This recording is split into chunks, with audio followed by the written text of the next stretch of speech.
chemistry between them. Brad Guzan is in goal tonight for the U.S., and in front of him, defenders short on experience with each other and at this level. While Jurgen Klinsmann has dealt this week with anonymous complaints he's lost touch with his players and his tactics. World Cup qualifying is a results business, pure and simple, and the United States needs one tonight.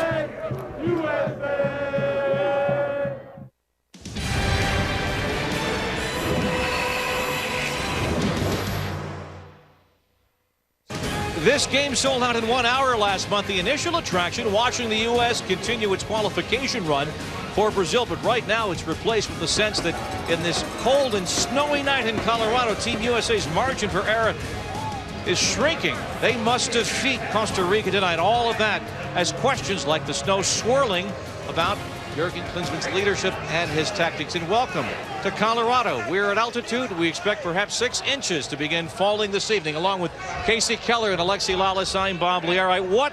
What's all this stuff going to mean tonight? Well, you're going to see something interesting. I don't know if it's going to be a soccer game. We talk a lot about home field advantage. I got to tell you, I don't think that the United States team, when they're sitting in that locker room thinking about what's ahead of them, is saying, oh, this is the greatest thing in the world. The fact is, it's not about soccer tonight. It's about adaptation. It's about people that can be pragmatic. Which team is going to come out and do whatever it takes? It doesn't have to be beautiful. As a matter of fact, it's probably going to be pretty ugly, but find a way to get 3 points. All right, the other story, Casey, has been Jurgen Klinsmann, and the story that surfaced earlier this week, anonymous reports linked to some players and others around the team, questioning whether he has a grasp of the tactics and relationships with his players. What does that mean for this team tonight? I think that's always difficult. You don't like to see any kind of discontent in a locker room at any time. You know, Clint Dempsey saying statements where don't air your dirty laundry in public and that kind of things. But what Alexi mentioned to at one stage in an interview earlier was that this is a case where the team has to come together. There's no way. They have to qualify for a World Cup, and Jurgen is being criticized because he's not getting the best out of his players right now. You know, it's interesting because the players have talked a lot about how, like, as Casey said, you don't air your dirty laundry in public. Fair enough, but they never said that what was in the article was wrong. And I stopped short of saying that the emperor has no clothes when it comes to Jurgen Klinsmann. However, Bob, there is the sentiment out there that he is much more style than substance. The U.S. team needs this 3 points tonight, but I'll tell you what, Jurgen Klinsmann needs this 3 points tonight. Well, the result for the United States is needed if they get it with the different keeper, with Tim Howard out injured, and Omar Gonzalez getting another start in defense. Jeff Cameron as well will be starting. He on the outside, and it's a situation with Tim Howard not available and Brad Guzan in goal, and the communication that must exist and the understanding, Casey, between a keeper and a back four that have never played. These 5 guys have never played together, and the back four have never played together. Yeah, it's always difficult. Then you combine with these kind of conditions. It's going to be a loud, raucous crowd. You got the wind, you have the snow, everything that makes it harder and harder for an inexperienced defense to really communicate with one another, because it's not a case where they've all played together and they know what each other's going to do. And when you look at the U.S. coming out here, obviously you got guys like Altidore up top. Herculez Gomez going out there on the right. He's got some speed. He can provide some width. Zuzi with the ability to serve balls in. I tell you what, Bob, for me, the opportunities are going to come for the U.S. in the attack. Well, Casey just said it. Defensively, they got to figure out how to stop a very potent attack in Costa Rica. The captain's armband tonight will be worn by Clint Dempsey. Carlos Bocanegra, not called in for this match, did not play against Honduras. A lot of chatter about whether he should have been called in to mentor the guys. That didn't happen.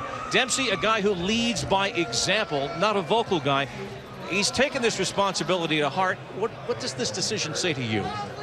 Well, for me, you know, you look at Clint Dempsey. He's not a vocal leader. He leads by example. And in a certain sense, we talked to Jurgen Klinsmann this morning. He said he's very, very excited to see how Clint Dempsey is able to adapt and use this as a positive. But I don't think that's his role. I don't think necessarily that's putting him in his best possible position. And I'll tell you, I was surprised that it was Clint Dempsey as opposed to, say, a Michael Bradley. I agree. I think Clint's that guy that plays with a chip on his shoulder, who runs around and wants to really get himself going.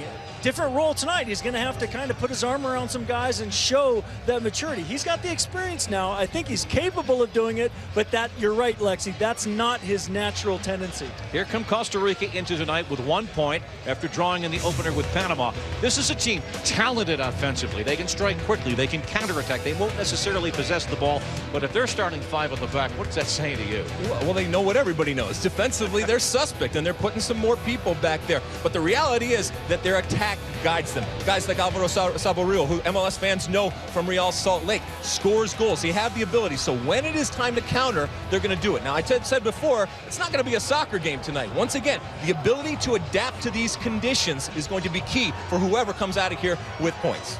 As you see, it's been a heated history between these nations in qualification and in all competitions. The United States, you have to go back to 2005 for the last victory over Costa Rica.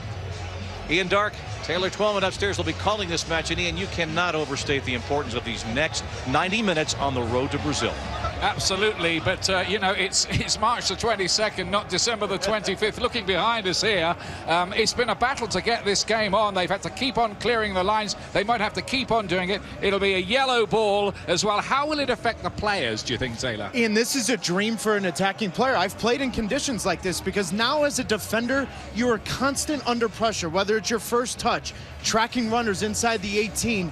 Now with the inexperience of the back four for the United States, they have to be very smart with their first touch. It's a dream for an attacker because now it doesn't matter about your first touch. Alexi said it great. This isn't a soccer game. It's about which team capitalizes on the first mistake. The United States has the upper hand here. Yeah, it could be drama, plenty. What about the left back, DeMarcus Beasley? He doesn't play there. It's a big gamble, isn't it? No, and U.S. soccer fans are going to kill me for this, but the last time DeMarcus Beasley started at left back, June 3rd, 2009 in Costa Rica. Costa Rica won 3-1. It is the 5th starting left back under Jurgen Klinsmann for a World Cup qualifier. He better be good tonight. There are all kinds of storylines here. We can hardly wait, Bob. I know, and the goal that the keepers will defend and the ball coming at them will be yellow tonight because obviously it's going to be tough to see. Let's talk about, Casey, the fact that Tim Howard is out. 2 broken bones in his back, suffered in an FA Cup match in late February against Oldham. He knew immediately something was wrong. With his 85 caps, his steady presence, his communication on the back line, he is out. And here comes Brad Guzan, who's had a marvelous season for Aston Villa, and they're playing well, trying to avoid relegation.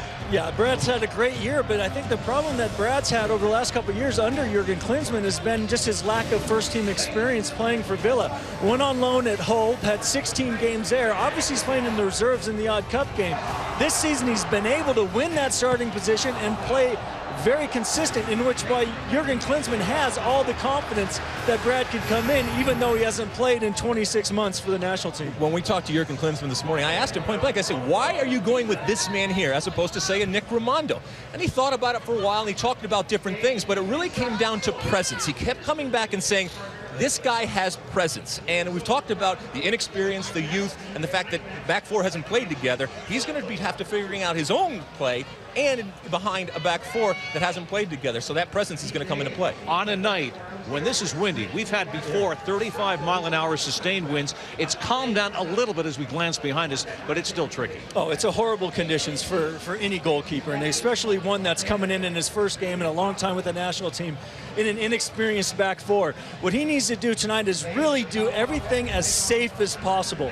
Knock balls away when you have to, take no risk, and make sure you keep it zero at the back however you can. And you'll come to that moment, though, under these conditions with that young back four and that new keeper, even though he has 20 caps. Communication, understanding, anticipation. Yeah, and we saw in the previous World Cup qualifier that the U.S. had some problems back there with communication. And anything that you have to do, I said just get down and dirty tonight. That's what you need to see from the U.S. Nobody cares if this game goes into a time capsule as the most beautiful game ever played. It doesn't really matter. It's going to go down in history because people are going to remember this snow game. So I'm excited to see what happens. But if you're tuning in to see some beautiful soccer, don't worry. But you know what? It doesn't matter about beautiful soccer. It's important to get to Brazil next summer. And this game starts. And if you're wondering, it's up to the referee how and when to stop. They intentionally will be out there clearing the touch lines, clearing the 18, and you'll be able to keep track of this game. It's very unlikely that they're going to stop this and postpone it as they continue to make way. You can follow us all sorts of ways this evening. The post game on ESPNFC.com, the Big Head Big Red podcast. We're streaming on the Watch ESPN app, and tweet us your questions at ESPNFC. We'll be here digitally online after the game to talk about an important night for the United States. Testing conditions. You schedule these qualifiers for home condition advantage. Be careful what you wish for. The USA have it tonight.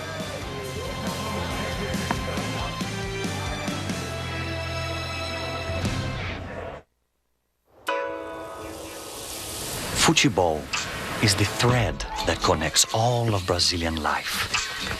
It's in our soil. It's in our roots. In every corner, all along the coast, a dance of the spirit in our hearts.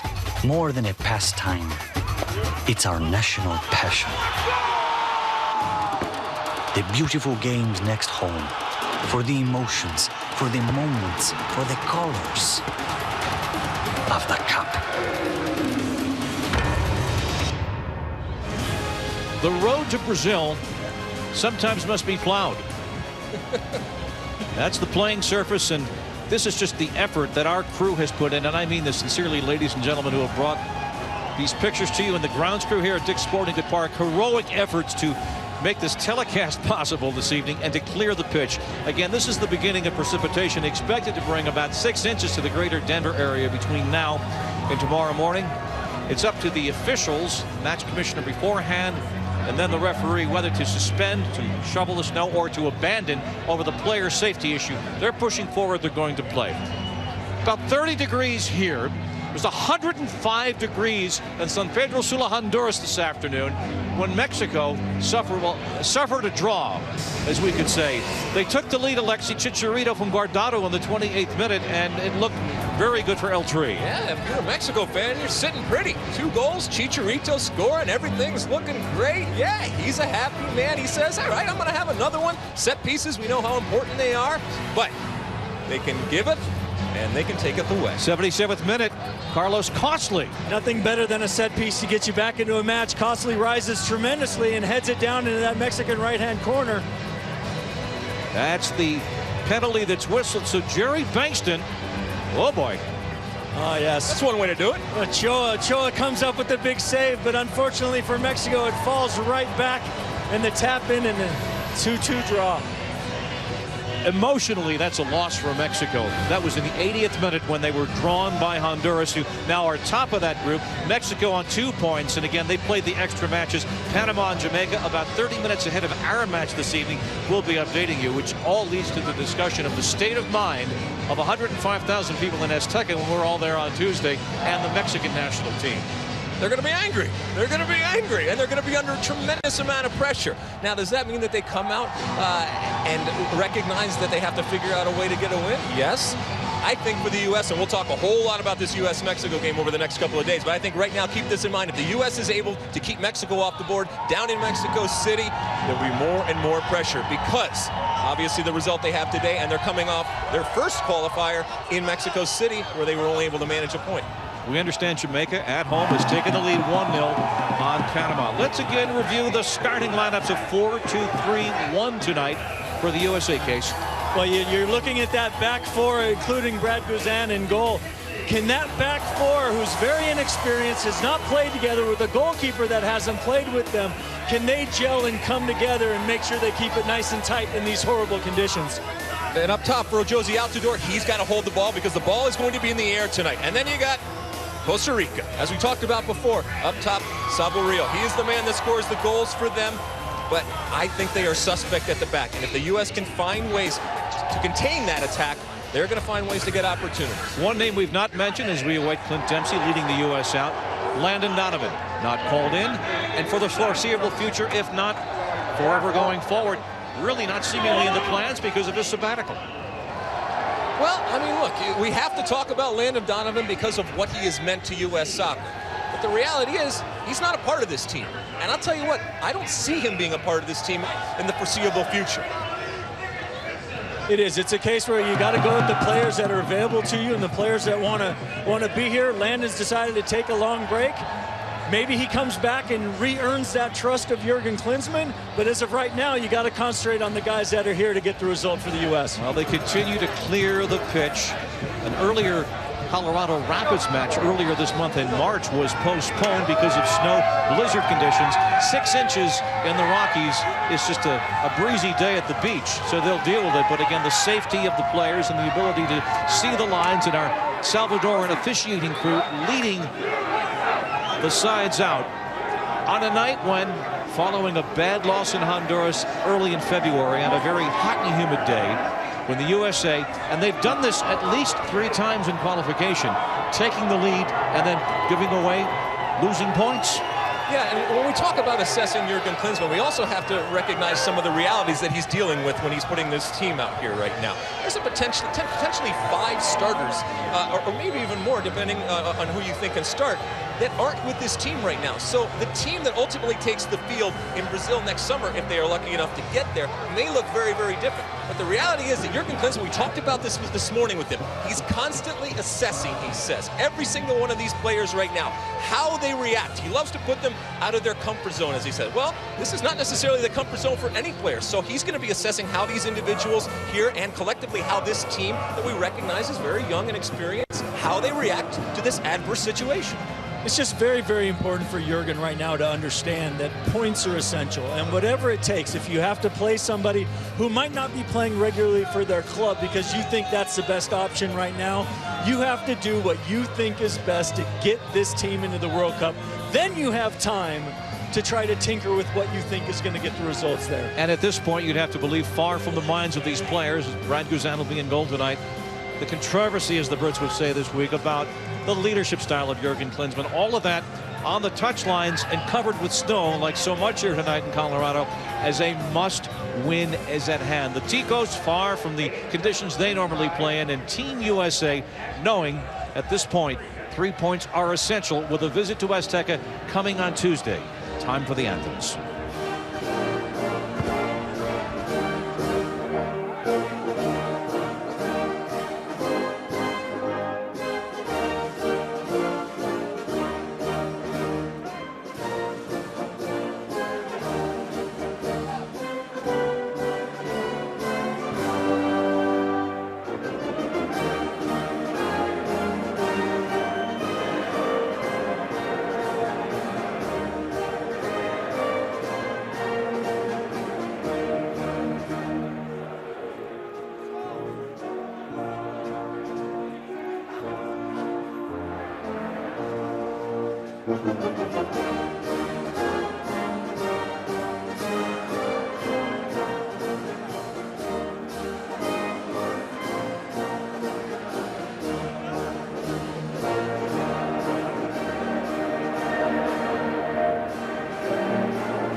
Say, can you see by the dawn's early light what so proudly we hailed at the twilight's last gleaming, whose broad stripes and bright stars through the perilous fight o'er the ramparts we watched were so gallantly streaming, and the rockets lit clear, the bombs bursting in air, gave proof through the night that our flag was still there.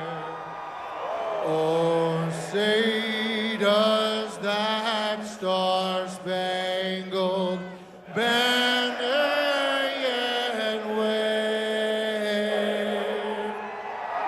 o'er the land of the free and the home of the brave? Early in springtime, with the last gasp of winter painting this a white tableau, the artistry of the beautiful game might be difficult to spot tonight. The ball will be yellow. The pressure is tight. The United States and Costa Rica, we kick it next. And welcome back to a snowy Dick's Sporting Good Park on the outskirts of Denver, the mile-high city. The question, are the United States on a slippery slope at the moment? The American Outlaws and all the American fans are here. This game's sold out in just under an hour. This is Ian Dark with you alongside former American striker Taylor Twellman. What a night. What a night. Who'd have thought we would have these Christmas card scenes for a game in late March? We're in March, correct? I mean, it's going to be key, though, that in the first 15 minutes of this game that the U.S., knowing that Costa Rica is coming out with 5 defenders, playing their end. Put Costa Rica on their heels right from the get-go.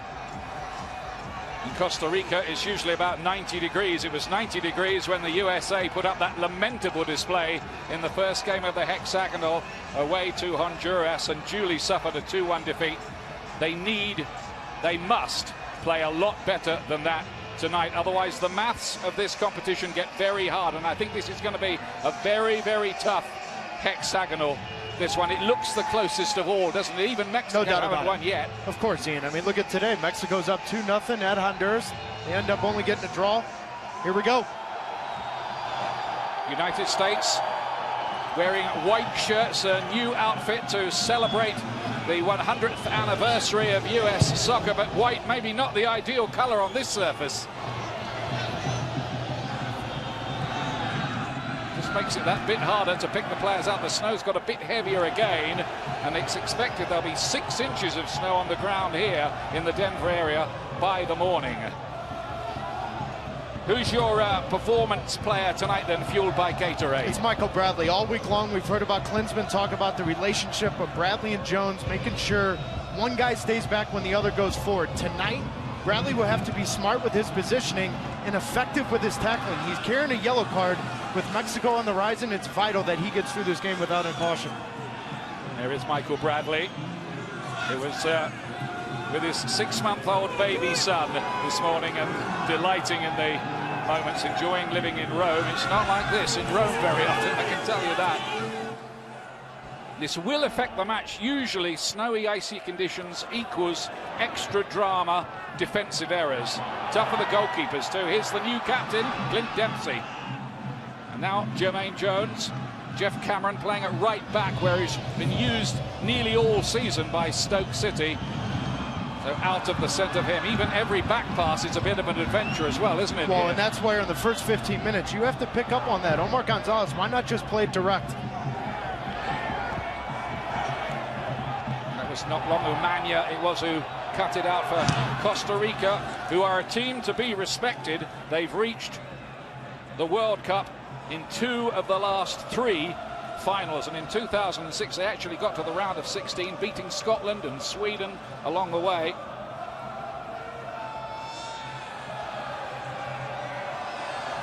Ball goes out of play. Cold night, 29 degrees here.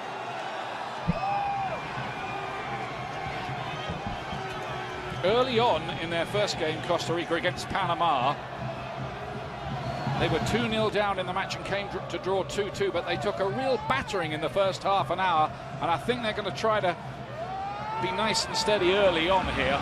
I think that's why they came out and started 5 defenders, Ian. Yeah, parking the bus, some would call it. Or the snowplow maybe tonight. It's vital that Jermaine Jones is on his game early on, getting into the attack, putting pressure on that midfield of Costa Rica to track back.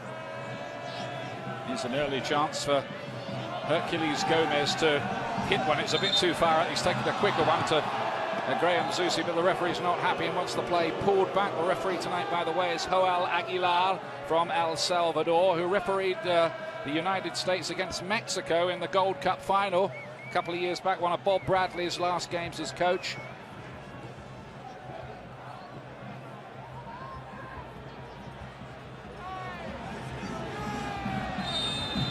Gomez restored to the starting lineup here. Play towards the back post. There are some tall men to aim for. Cameron, Omar Gonzalez, and Goodson as well. He's another one who's back in the starting lineup here. 5 changes for the United States, 4 of them enforced. Yeah, and I like the inclusion of Hercules Gomez. I think he's more of a 2-way player, and then when you include DeMarcus Beasley at left back, and he needs help defensively, Gomez will provide that. Gomez among the goals in the semi-final round of qualifying, but it gets much, much tougher now. This is such an interesting year in the qualification process, and the prize could not be greater, could it? To play in the World Cup finals in Brazil. That was knocked towards Saborio, the dangerous striker from Real Salt Lake. He scored a bullet header in the first game of the Hex. Wonderful goal. Here's Jermaine Jones. Pitch is playing okay by the look of it. Ball sliding around quick. nicely. It's going to be very quick. You played in 2 inches of snow, didn't you? We did. Once. 2006, Germany against Poland. And what the reality is, as an attacking player, you love it. Because you're challenging every ball. There's going to be a mistake that you can pounce on. The game becomes ugly. It's the person that makes sure that they capitalize on that first mistake will win the game. One of the problems for the players has been selecting the right studs to wear as well on this.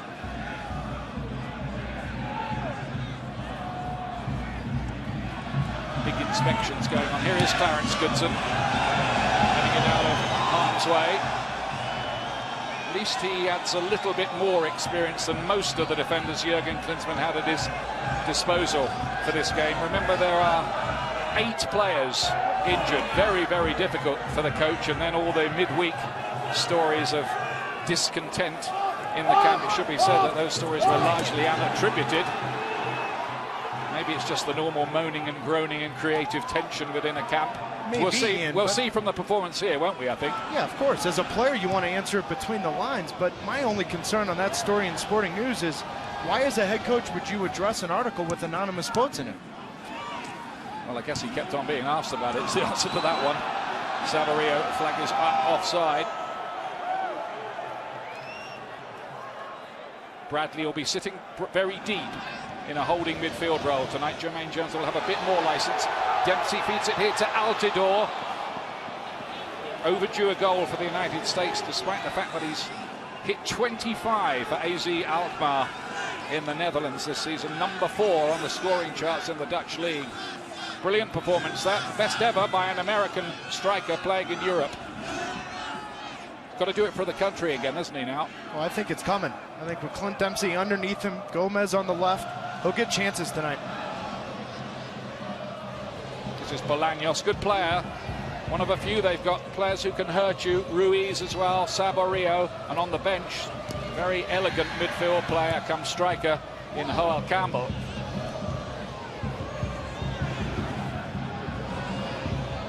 Bolaños again.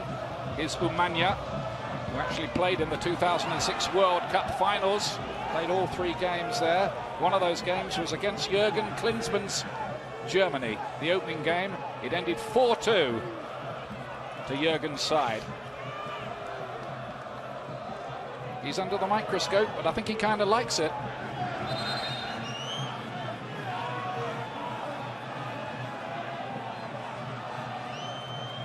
Gamboa, that is, with the throw. Costa Rica have made 5 changes of their own, by the way, for this match. I think they felt they were a little fortuitous to get the point in Panama in the 2-2 draw. Their first half against Panama was abysmal. Yeah. I mean, they equalised with Ruiz. It was the first time he'd had any influential part in the game. In the 84th minute, it was a good goal, though. Goodson made the challenge. Comes out to Barrantes. Feeding it right to Oviedo on the far side. And the referee is pulling the game back here because a player down for the United States. DeMarcus Beasley. Head injury, I think, was the worry. That's why the referee stopped the game quick. Oh, look at that. Yeah, collision in the air with Omar Gonzalez. And now immediately you have to think, who's on the bench? Who can come in now for DeMarcus Beasley? And you think of Justin Morrow, of course, but now you have to raise the question, Ian. Why not bring Carlos Bocanegra? Why not bring Michael Parkhurst? I mean, 5 months ago, those 2 players started in a must-win game at home against Guatemala. Now they're not even in the squad. Well, let's hope DeMarcus Beasley can make some kind of recovery, because this left-back position is a real problem in this particular roster. Monica Gonzalez on the touchline has some news for us.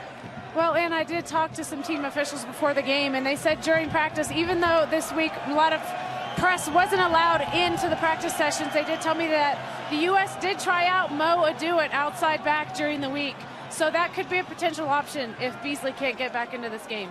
Well, and they tried him at right back because Jeff Cameron last week played left back for Stoke City. Yeah, he's played left back a couple of times for Stoke. But we're talking emergency measures here. I mean, it is a make do and mend defence, but it had to be with all the injuries.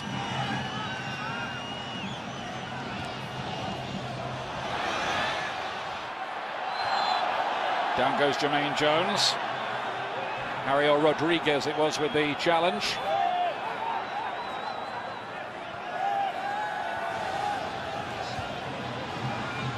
It's Clarence Goodson. He'll be used to the cold weather playing in Denmark. Mind you, there's a lot of Scandinavian-based players in the Costa Rican side. Jones to Michael Bradley. Finds a nice ball to Dempsey coming very deep. It's going to be hard to break down Costa Rica. There's a lot of players back there, including the New York Red Bulls man Roy Miller, who's been brought in probably with the job of occupying the kind of areas where Dempsey's going to be. And he's playing an old-fashioned stopper role of literally just following Clint Dempsey wherever he goes. That's the plan. An early goal might change everything if the United States can come up with one. DeMarcus Beasley is back and on the pitch again. Can't be too careful with head injuries. I'll have checked him for concussion. You'll know all about that, Taylor. Yep. You saw the sideline evaluation. Well done from U.S. Soccer staff. The blizzard gets thicker. So far the lines are pretty clear. And there have been snow ploughs out on the pitch, as you can see.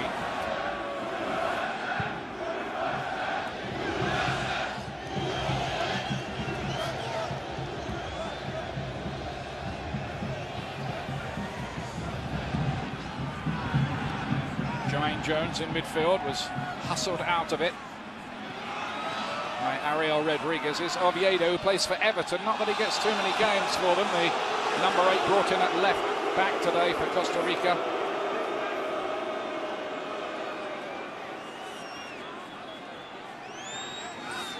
If you're just tuning in, you are watching live soccer. This isn't a recording of some midwinter game from long ago.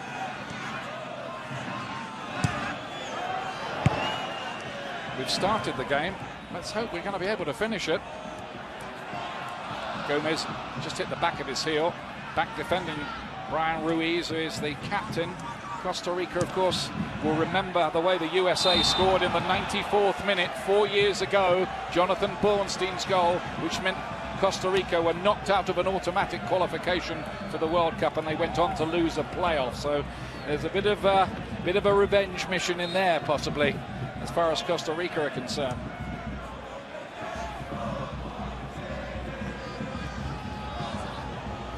Bradley directing the traffic, asking the ball from the defenders.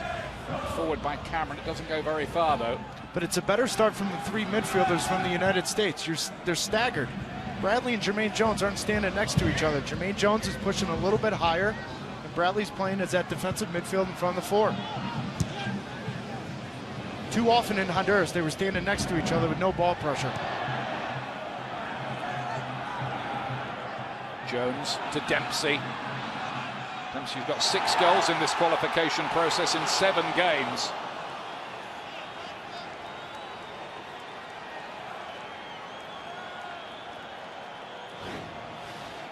You know, we wondered who would start on the left with Gomez, and Gomez runs off, but this is what it happens. It opens up space now for Dempsey to run off Jozy Altidore. When Gomez stays as wide as he can and creates width, it opens up lanes for Clint Dempsey to run in behind. This is Roy Miller. New York Red Bulls, a specific job for him in there today. Bolaños back to Ruiz. And Ariel Rodriguez feeds it wide, but look at the way the ball just skids on past Christian Gamboa.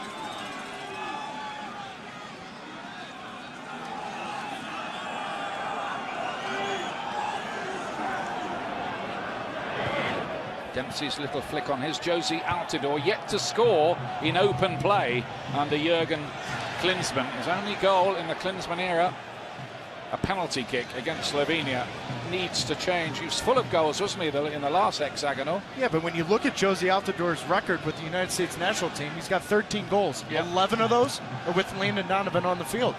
So since Jurgen's come in, Landon hasn't been a part of the national team. It's not a coincidence. Yeah, maybe there's a bit of chemistry there that's missing. Bradley again.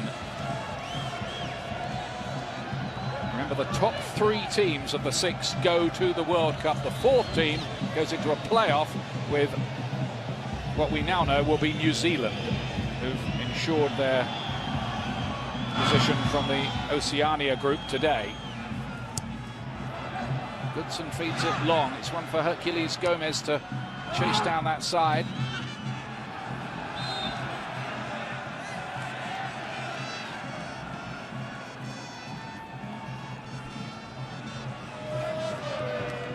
Well, they've done well, really, just to get here tonight, but having snapped up those tickets the moment they got on sale, I don't think anybody was going to be staying at home. It only holds 18,000. They need to make plenty of noise. The USA will want to make that home advantage count, as they have done so often. Dempsey from a long way out. It's not a bad idea to keep trying either. The way the ball might skid off the surface, that one didn't. I don't mind this whatsoever. With the way the snow's coming down right now, the ball's moving, it's difficult to pick up. Why not? And right out of your picture, you're going to see Graham Zusi come into this looking for the rebound. I don't mind this whatsoever. Here is Zusi. Dempsey again, turning into a bit of space. This looks promising. Altidore, it's opening up for him. The shot deflects, and it will be turned into the back of the net. And the United States have their lead, and it's Clint Dempsey again.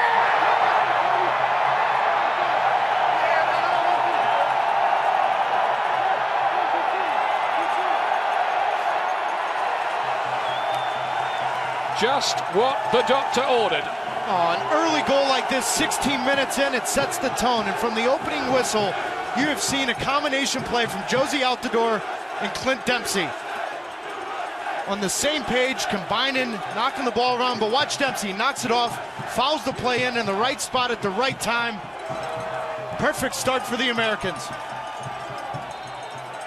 Dempsey, again, his 7th goal in the World Cup qualifiers. That puts him level with Costa Rica's Alvaro Saborio, playing for the opposition tonight.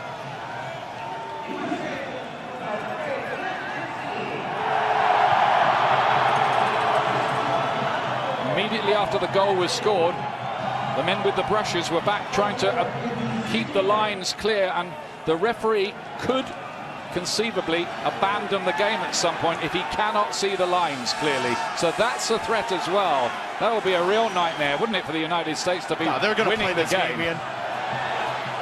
Well, let's hope so. I admire your optimism, Taylor.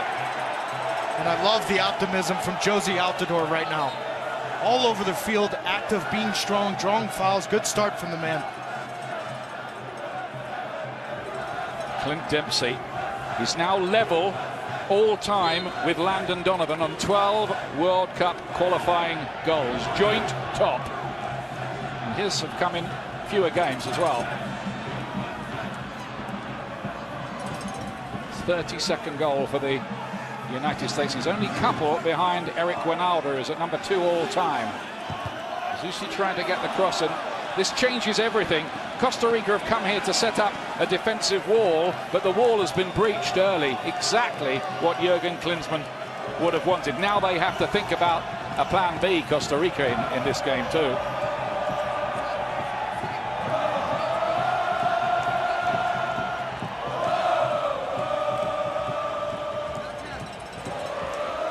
The Iceman cometh. Here comes the corner kick, very deep, too deep for everybody. Gonzalez was just tugged, actually, as he tried to go for the ball there, which wasn't a clever thing to do. Well, and early on, you see Goodson trying to go near post to set up a backdoor pick for Gonzalez or Gomez to get back there. It wasn't a penalty, but it was a silly thing for Umania to do. No, but that's something to watch, though, if you're Costa Rica. Here's Gamboa for the Costa Ricans. Have to watch Saborio. Of course, it has been a little bit of a feature of the United States recently, taking the lead in matches as they did in Honduras and not holding on to leads. Yeah, but right now I like the early start from the back four. in tune with each other, on the same page. Beasley's been active.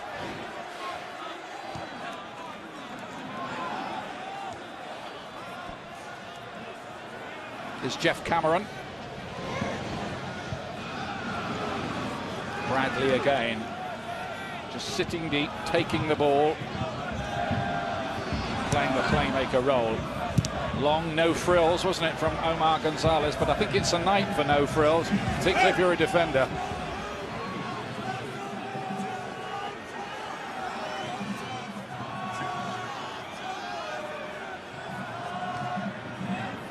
I mean, the good thing is that the surface is not frozen in any way underneath. But this snow is coming down right now. Yeah, it's getting thicker again. The lines are still visible. Goodson plays it forward. Here's Altidore. Dempsey thought about a shot again there for a moment. Here's Cameron.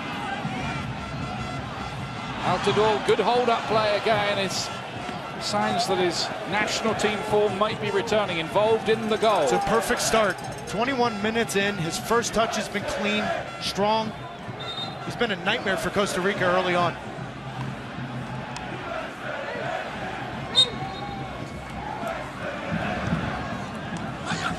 DeMarcus Beasley. Jermaine Jones. Beasley again. First time that DeMarcus Beasley has started a competitive game for the United States since the Confederation Cup way back in 2009. He's the man who won't go away, isn't he? Keeps coming back into squads. Cameron. That's cut out. And the break's on here. Oviedo challenging. Ruiz in the middle. Bolaños is on the back post as well. And Bolaños, it did bounce to him. And I think he was a little surprised that it did. But there's the effect right there of the snow. Beasley's tracking back, he slips, and that ball surprises Bolaños. It kicked up, didn't it, off the surface? Bad giveaway from Jeff Cameron there.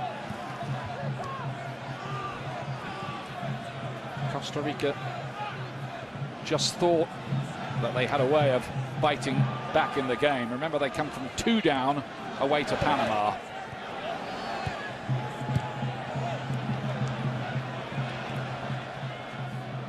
Jones.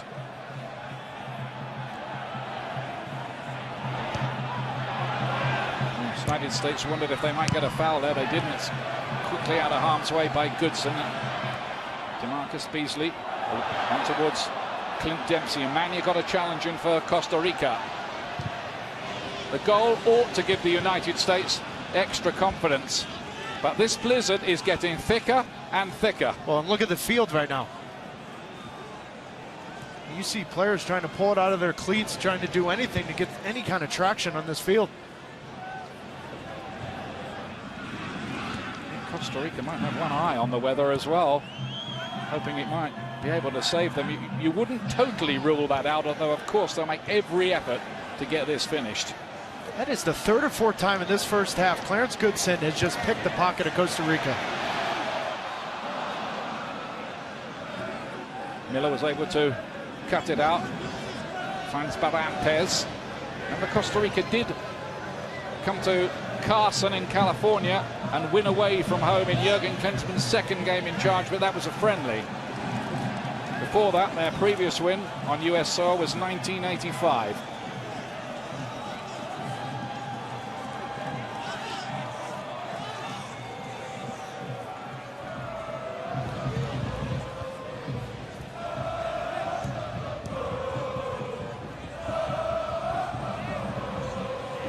Good energetic display this from the USA so far.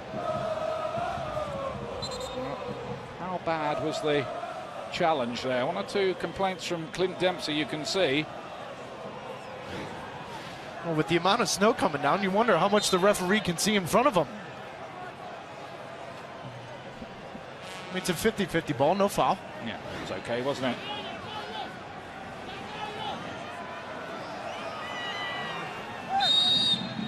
Santa Claus outfits would have been in order tonight, wouldn't they? also going on at this moment. Jamaica leading Panama by a goal to nil. That game is about a half an hour ahead of this one. And Honduras against Mexico finished in a 2-2 draw after Mexico had led with 2 goals by Chicharito and Andes.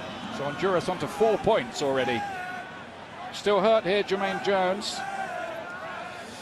ESPN's presentation of US soccer brought to you by the new film G.I. Joe Retaliation.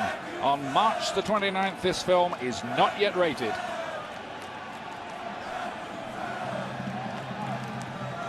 And again, now you can see how thick the snow is there, and they're having to keep these lines clear at every opportunity. Any break in play, the ground staff, and they might be heroes tonight, have got work to do, and there'll be more to do at half-time. In fact, they need these breaks in the play, don't they? They do.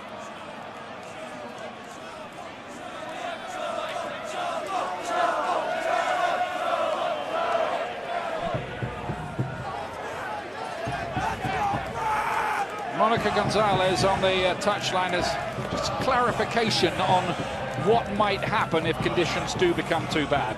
Well, Lynn, I did have a chance to talk to one of the FIFA officials here, and the protocol is interesting. Basically, the referee has 100% discretion, and I even asked if he wants to call a timeout in the middle of the half, can he?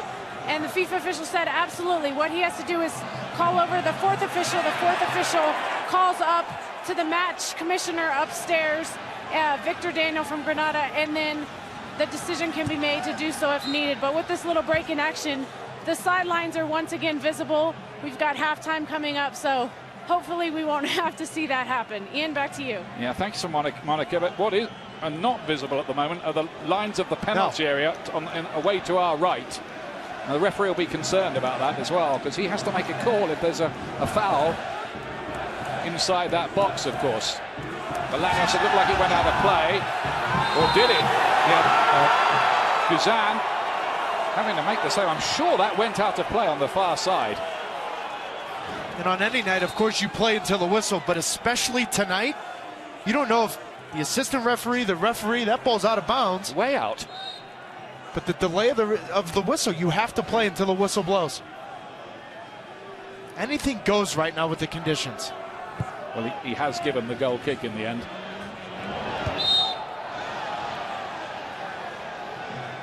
Yep, things like that could happen where the line isn't too clear. It is quite clear, in fact, where that particular incident did occur. Jones is still limping after that earlier challenge. I'll have to keep an eye on that. Here's Omar Gonzalez, LA Galaxy player, young defender looking to really make his way, and if he could emerge, it would be a big, big plus for the United States in this transitional area where Carlos Bocanegra and Steve Cherundolo, and not getting any younger, of course.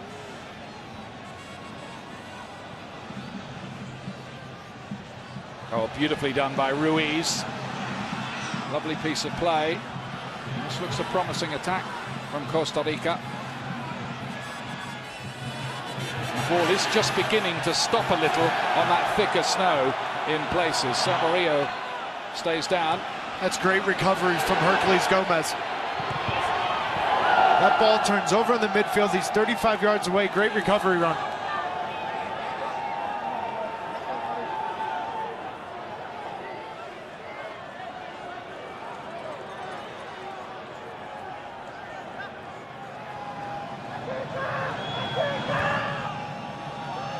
Michael Bradley again for the United States, who are on this amazing home run. They've won 20 of the last 22 home games in World Cup qualifiers. That run going back 12 years. Graham Zusi of Sporting Kansas City. What a lovely turn and piece of control from him. Super that from Zusi. Real class. Picked up again by Jermaine Jones and Hercules Gomez. What a night to change into white shirts for the USA. Beasley deflected that. Not easy to deal with back there. It was Gonzalez who got it away.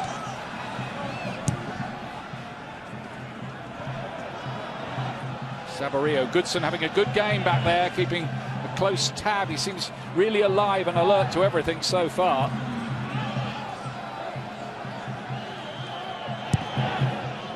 Beasley goes long. It's towards Altidore.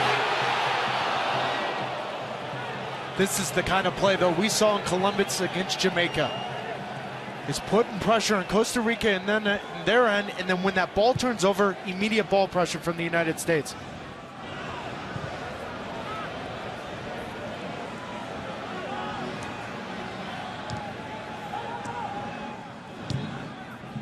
Beasley down the line to Jones, who seems okay again after that injury.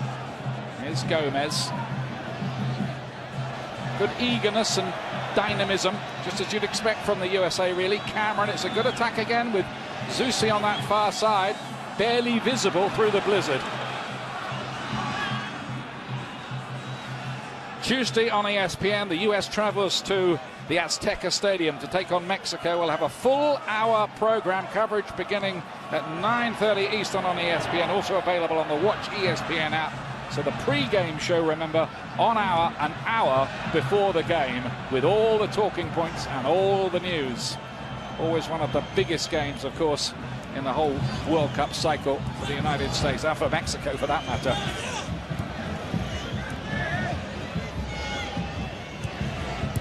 Miller helped it forward. Bradley cutting off the avenues. Jones to Dempsey. Dempsey coming quite deep, as he likes to do, and looking to lead by example as the new skipper of the side. He did captain the USA for 45 minutes once back in 2010 in the second half, but I don't think that really counts. Here's Ruiz. Good work from DeMarcus Beasley, playing for the United States for the 13th consecutive year. Well, and he brings experience, but what he also brings is an engine. You saw Ruiz beat him with the first move. The second move, he can't get by him because Beasley recovers. 98th cap it is for him. Been a good old servant, hasn't he? And having to fill in for the team tonight at left back. And apparently cheerfully enough, judging by his demeanour at training last night. Miller inside to Barrantes. Bolaños' little layoff is a casual one.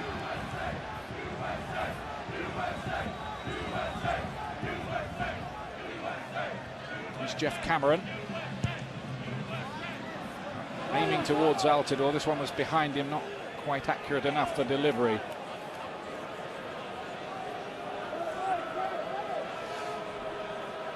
World Cup qualifiers going on all over the world today. Here are a couple of other eye-catching ones coming up. If you look at that, the world champion Spain held at home by Finland to a 1-1 scoreline.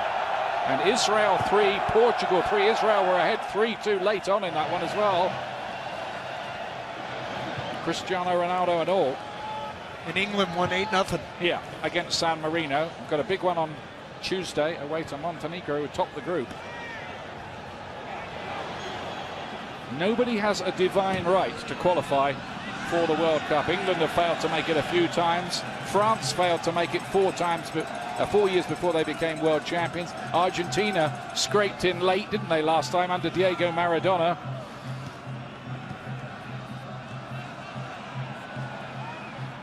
There's a danger you take that treat for granted. It has to be earned, and it'll have to be earned by the United States in this hexagonal. Omar Gonzalez playing it wide. Good energy. Susi was trying to make some headway. Showed up well, particularly in the home games when used, Zusi. He seemed to develop a particularly good understanding with Steve Cherundolo. We hope he'll be fit again pretty soon. He's been out since mid-December in Germany. Is Altidore having his best game for the United States for a while, I'd say, to Gomez. The pitch just about holding up, but the snow getting thicker.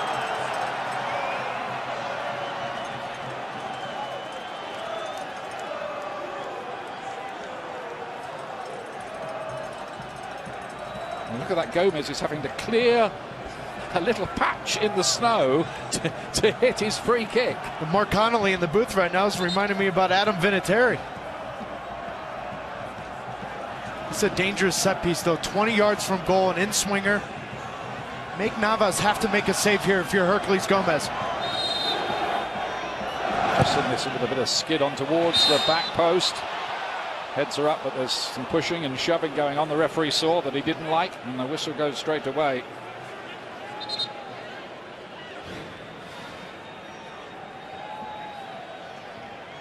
Wow. Hard to see what that was given for, really. No, I mean, it was a late throw from Dempsey, but look at where the referee is. Yeah.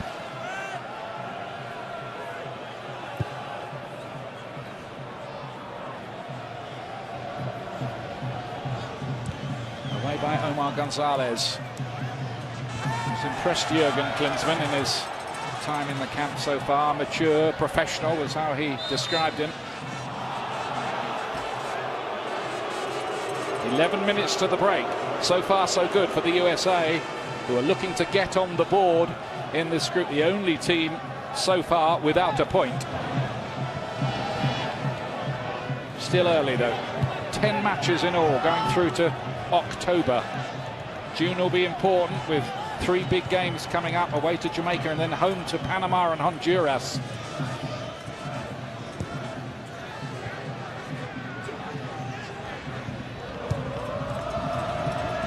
Cameron inside to Altidore.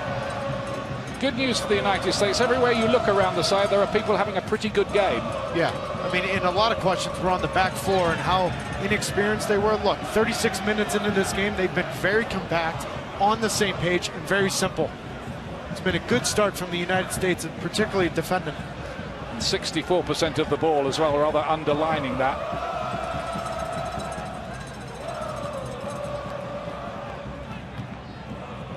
Umania is the player who clears it.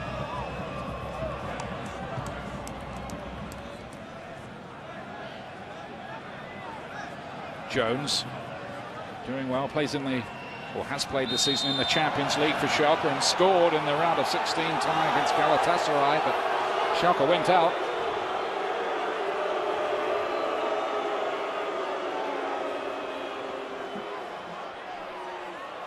Ruiz. Nobody really slipping too much. There was just a hint of one for a moment there by Ruiz. The first time we've seen that.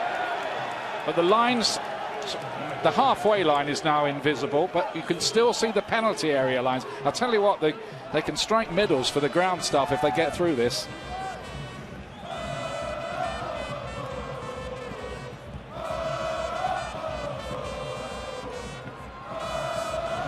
Barantes. Costa Rica. Oviedo. There's the 1-2 with Bolaños. This is good from the Costa Ricans. And a rare piece of work for Brad Guzan, who's filling in here for Tim Howard. He's got a couple of broken bones in his back. He'll be out for a couple more weeks. U.S. have to be careful here not to get too far spread out. Early in this first half, they've been very good defending as a team, but when Beasley gives the ball away, there can't be 30 yards from Jose Altidore to Omar Gonzalez. Here is Jose Altidore. Bradley getting further forward. He'll soon be back in his deeper role.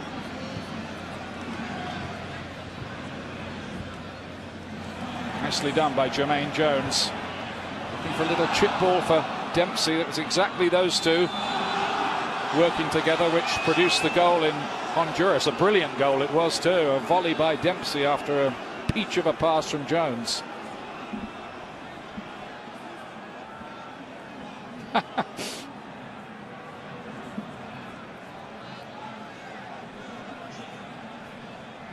Just got to forget the conditions and get on with the job. It's not easy for the players. I think the United States adapting very, very well to it so far. Oviedo looking a bit of a threat when he comes forward down that left-hand side.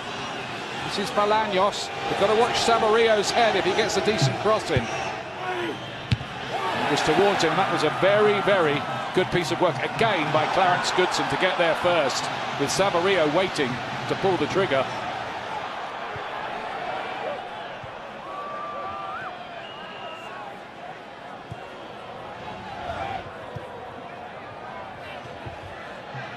The ball is still traveling okay across this surface. Another factor for the referee will be the player's safety on the surface. I don't think that's an issue at the moment.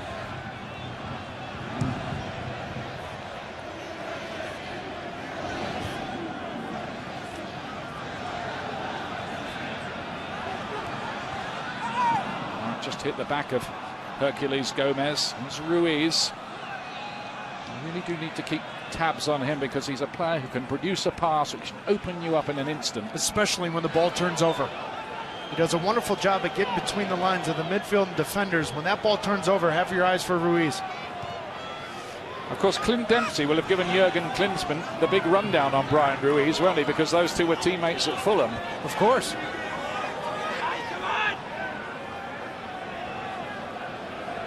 Jurgen Klinsmann was thinking they had to just stick close to Ruiz and, if necessary, be a little bit physical with him. You can read into that remark what you will. He's coming into it a little bit more, especially down that left-hand side, Costa Rica on the far side, beginning to pose one or two problems for the US defence down there.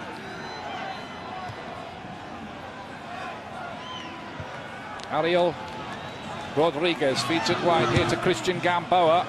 It's going to be easy for Guzan, who's been in fantastic form for Aston Villa. I think without his great saves, they might already be close to relegation from the English Premier League. Well, and the biggest game of his national team career comes at a great time for him.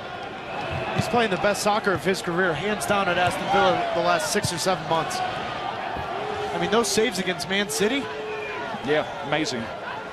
And of course, Villa had an amazingly good win last too against their relegation rivals, Queen's Park Rangers, Harry Redknapp's side. Guzan pulled off a few heroics in that one as well. I mean, Ian, with how hard this snow's coming down, you wonder about the visibility of the assistant referee right now. There we go, getting close to half-time. United States in a snowbound Denver, leading by a goal to nil scored by Clint Dempsey, but with no 100% certainty that we will get through this game. Just to add to the drama, stay watching. DeMarcus Beasley towards the back post. Altidor's waiting. The goalkeeper's coming. He's not got there. And Dempsey seemed to go down. Is there a penalty for that? No, the referee was close and said nothing. Well, Bradley forward again. Gomez to lay it back. Dempsey again. And it deflects for a corner kick. The United States close to a second. But Costa Rica has completely gotten away with one here. Navas comes off the line, doesn't get the ball. It's a penalty. Oh, that's a penalty. That's a penalty. All night long. Not even a question. On Clint Dempsey. All night long. That should have been given. Well, and then the worst part is the play continues on. There could have been a handball. Wow. That looked, as they say, a stone wall spot kick. And the referee had a perfect view of it too. Standing 5 feet from it. Right deep again. Getting very hard to see for everybody here. Now look at this again. Dempsey. Miller doesn't get the ball. He got him. Yeah. It's not even a question.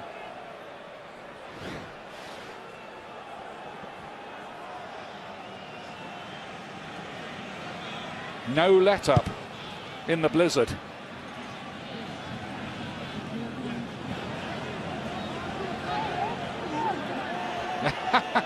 Well, the man with the broom is nearly colliding with the players. It's like playing at the park right now. Sunday afternoon, playing at the park. It would all be tremendous fun, except the huge it's a World Cup points qualifier at on stake. it. Yeah.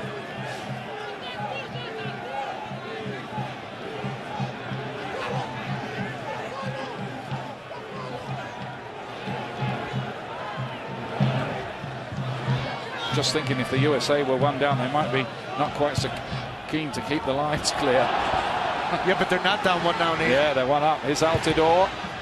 Doing well so far. They do look a little panicky back there at times, the Costa Ricans, they've changed the goalkeeper tonight. Navas, who was the usual number 1, was displaced for the last game by Patrick Pemberton. He's back here.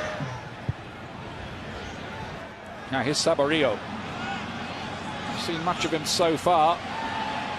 Cameron covering well. Oh, that ball is cut out. He's giving the ball away. You can't afford to give it away there. No, not with 1 to 2 minutes left in the first half. Jermaine Jones. Came off Umania.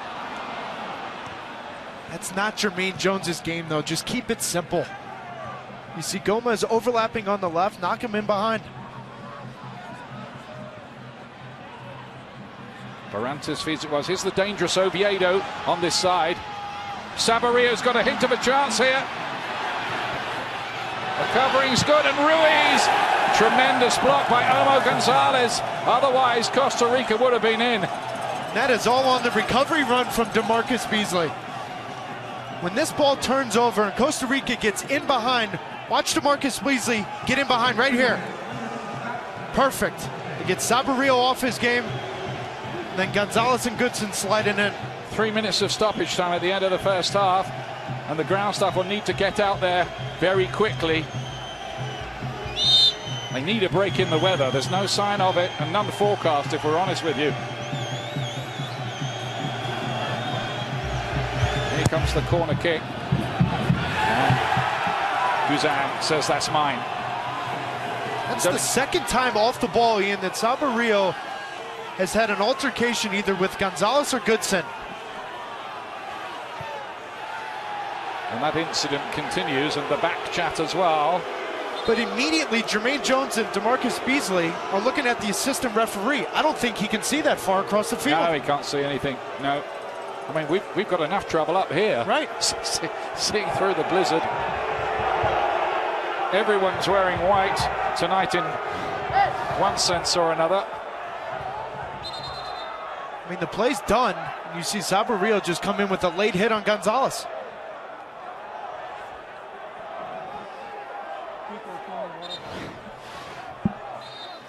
Bound to get a bit feisty.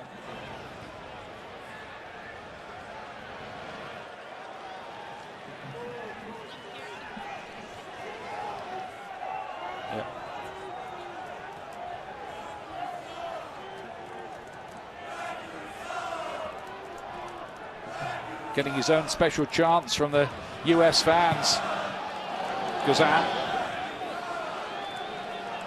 This time it's Gamboa who's down injured. Fragmented end to the first half.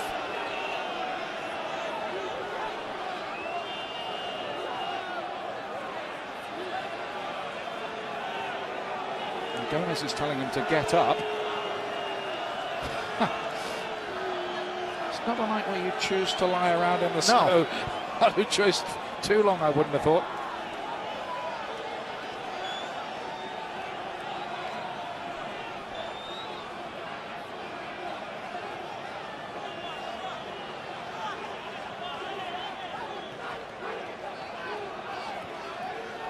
Just got a little more into the game, haven't they, Costa Rica, in the last 10 minutes or so. Really need the home points. Well, I think frustration has set in a little bit too for Costa Rica. Yeah. You're starting to see off-the-ball stuff. They're frustrated.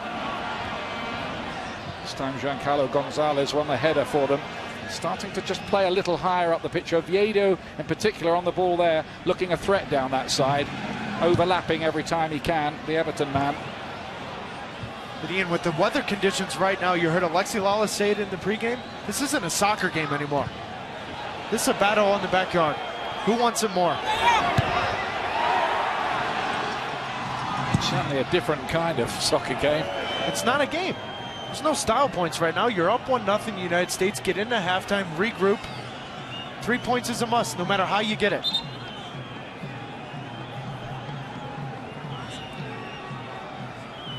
Nearly time for the half-time whistle. Shirt changes, I think, for the players. That is half-time. Cue the ground staff.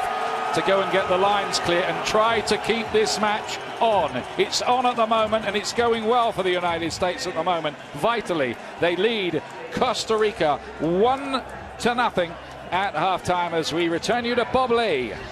Thank you, Ian and Taylor. Well, Jermaine Jones covered in everything's covered in snow, and Clint Dempsey handed the captain's armband, giving the United States, Alexi and Casey, the breathing room the USA was hoping for.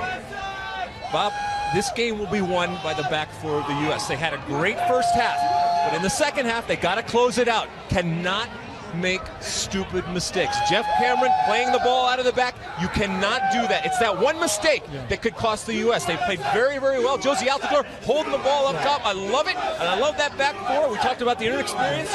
Great. Yeah, it's all about putting the ball in the corners, taking no risk, stepping up, making sure everybody's tight and compact, because Costa Rica is starting to get back in this game, and a lot of it is because the U.S. is still trying to play possession out of the back.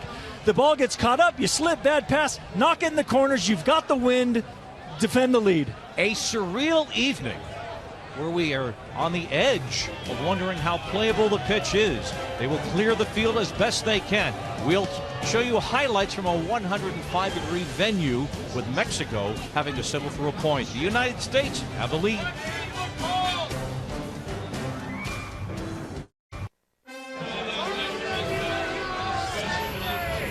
The road to Brazil is being plowed once again. They clear the pitch. They were clearing the pitch during live play. When the ball was at one end, they were sweeping the line markings at the other. We're at the half. The United States 1-0.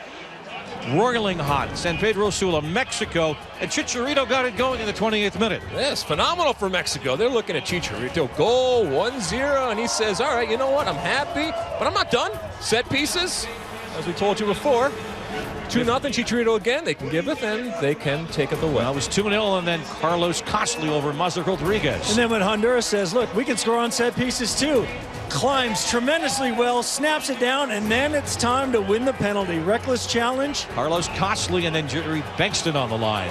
And what a big save from Ochoa, but fortunately enough for Honduras, goes right back to him, and he knocks it into the empty net to tie the score. 105 degrees in San Pedro Sula as they played that game. And so Mexico suffers the draw. They blow the 2-goal lead. Honduras gets an extra point. They sit on top of the group. Jamaica, in the 23rd minute with a goal from Marvin Elliott at home, have a 1-0 lead over Panama. These are the standings at the moment. And of course, the United States still sitting on 0, but with the 1-0 lead at this point. Mexico going home. You know they're going to hear it from every newspaper, every tabloid, every television, and every radio show. You guys blew it. Yeah, they're going to be angry to a certain extent. They're going to be under incredible amounts of pressure when they're playing in Azteca against the U.S. You talk about a must-win for the U.S. here tonight. It is a must-win for Mexico, given what's happened in the last 2 qualifying games for Mexico. The venue, Azteca, of course, always so forbidding for the United States. There'll be an extra measure of emotion that day. Yeah, no question about it, but I think if the U.S. can ride the early storm, I think the Mexican crowd could start to turn on their own players. I've seen it before while the U.S. was playing well in Mexico, but you got to hold that early storm because this is going to be a very, very motivated Mexican team. We're just in from Kingston, where, by the way, they're not dealing with any of this. It is 1-1. Panama have just tied Jamaica, so they're working to possibly get a road point there. The United States in a must-win situation under surreal conditions that border on the unplayable late in the first half. A match they'll talk about for years for the conditions alone. What about the result? The United States have a lead.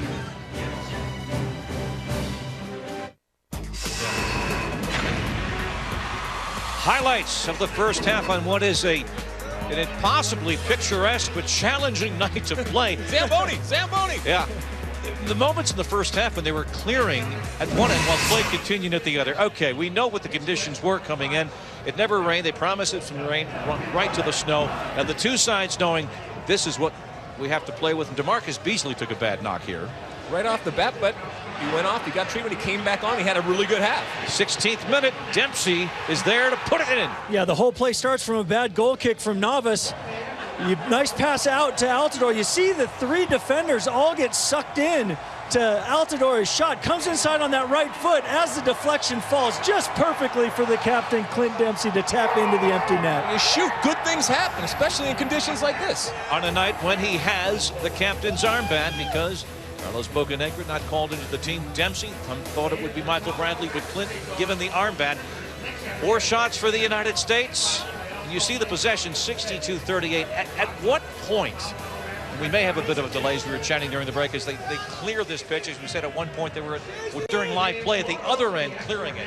How much snow has to accumulate before that ball's just not going to go? We're using the yellow ball for visibility, but this is an exercise in barely playable soccer at times.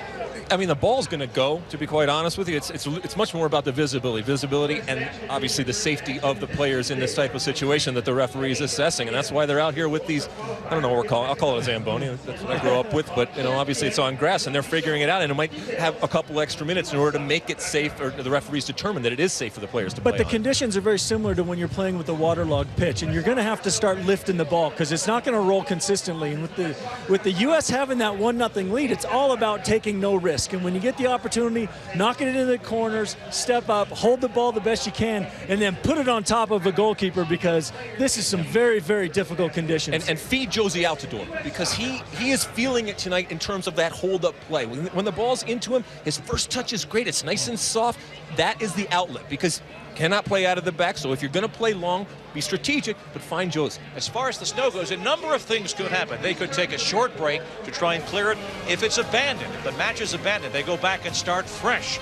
But the United States have a lead of 1-0 in front of fans who have hunkered down on a night they will remember when they came to watch their team.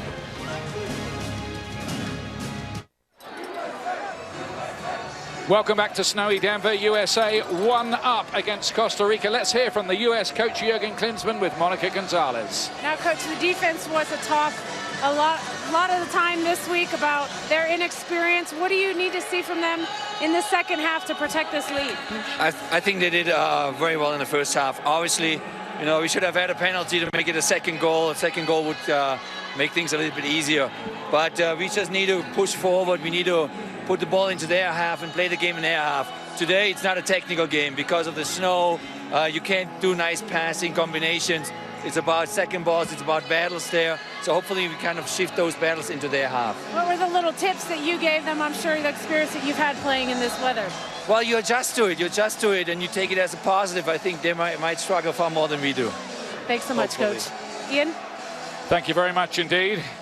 I know one or two of you are struggling to see the ball in the conditions. Well, join the club. So are we in the commentary booth here, and we're kind of wondering why they're not switching to an orange ball here. It would be a lot easier, wouldn't it, to see on this surface, but we shouldn't quibble, and I have to say it again. How about the grounds crew? They are halftime? performing miracles. Unbelievable. Racing around at 60 miles an hour Well, at on one their point snow plows. And You had 40 people in the middle of the field with shovels. so the game continues, and the USA need it to continue, and they need it to stay like this. A goal to the good, having lost, remember, the first game in the vital hexagonal away to Honduras. And going into halftime, Costa Rica found a little bit of rhythm on that left-hand side. Graham Zusi has to be careful. He has to make sure he's tracking back with OVA to overlap him. Remember, the United States haven't won any of their last 5 meetings with Costa Rica. That's their worst run against any CONCACAF nation for 14 years. We looked at the forecast at halftime, hoping that for a bit of better news. The forecast is the snow goes on here for the next 12 hours. Just the 12. They might as well be up in the Rockies, you know. I think we are. This is unbelievable. It really is. I don't think I've ever seen conditions like this and the game carrying on. Maybe once or twice, many moons ago. It is very, very strange scene, isn't it? It's supposed to be spring, isn't it? It's Bolaños for Costa Rica. Played forward by Barrientos. Omar Gonzalez was physical and strong enough. He'll be learning all the time back there about international football.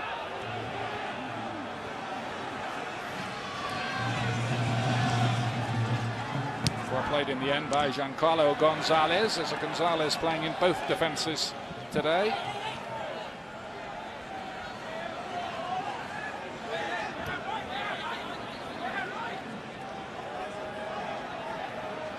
that goal scored by Clint Dempsey means the United States continue an amazing sequence. They have now scored in the last 27 World Cup qualifiers they've played.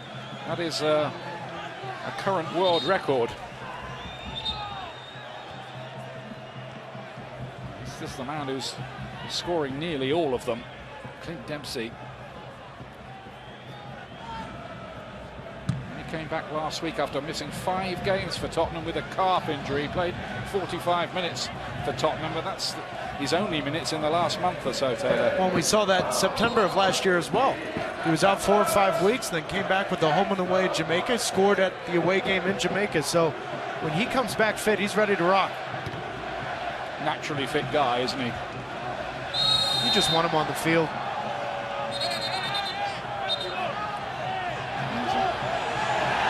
Run-in involving Jermaine Jones, and conversations going on all over the place.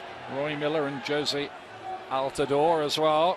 Weird, stupid yellow card from Roy Miller. I think we can call it white hot, can't we? The temperature out there. Yellow card then for Roy Miller. That means he misses the next game for Costa Rica, which is at home to Jamaica on Tuesday. In fact, no fewer than 9 of the squad they brought here were sitting on a yellow card. By the way, Clint Dempsey is as well. He'd be banned for the Mexico game if he got a yellow here. So too would Michael Bradley, a couple of others as well. Zuzi and Adu as well, Ian. Yeah. So that's a worry. It's pretty harsh, the disciplinary system. 2 yellows and you're out for a game. So sooner or later, those players, I think, will pick up that extra yellow. I think the temperature might be a little bit different in Mexico City on Tuesday. I hope so. Count on it. In more ways than one, I think, Taylor. Well, especially, too, if the U.S. get 3 points out of this. Who would have thought Monday with the article in Sporting News, the U.S. win, they get 3 points tonight, that they'll have more points in Mexico? Haven't got them yet, though, have they? No. Long way to go. Costa Rica looking more of a threat as the first half wore on, you'd have to say. After a very, very good first half an hour by the United States.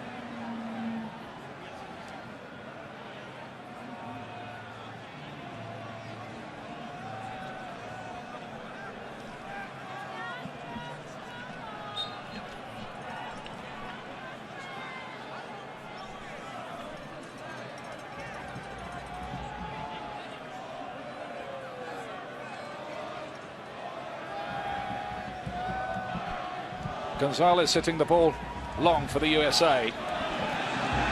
Dempsey again. Flicked on. Here's Altidore. The angle got a little bit difficult for a moment. It looked like the left foot volley could be on for Altidore. Here he is again. He got his shot away and it skids wide. This is the Josie Altidore that U.S. soccer fans wanted to see tonight.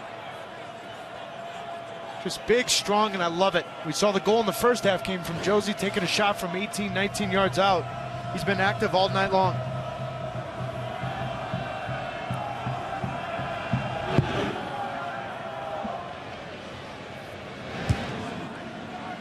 Goodson up towards Dempsey.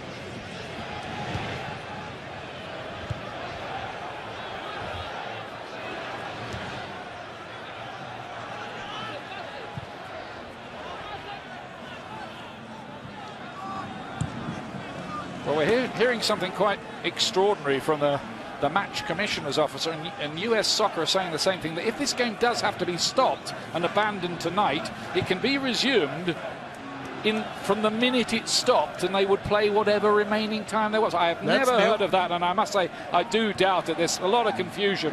We'll see, but that's what people are saying. I'm only passing that on, but that would be highly irregular. I'm not sure Costa Rica would be buying that. There's a free kick been given here right on the edge of the penalty area. Sabarillo went down, and this is dangerous.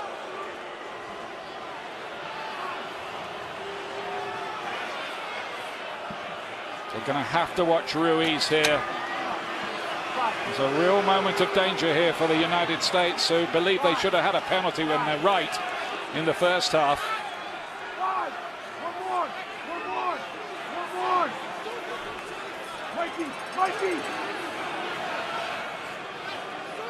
Look at the players clearing a path so that the ball can sit just nicely to be hit. I just wonder, though, with the footing right now, can Ruiz get enough on this to get it up and over the wall? Why not throw in 2 extra players in the wall here? It's Ruiz. Oh, and it deflected. It could have gone anywhere off that wall. Happily for the US, it went behind for a corner.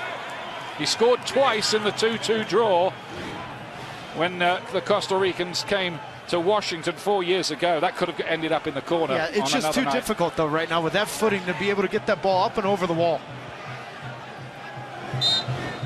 You were right, Taylor. It's a corner.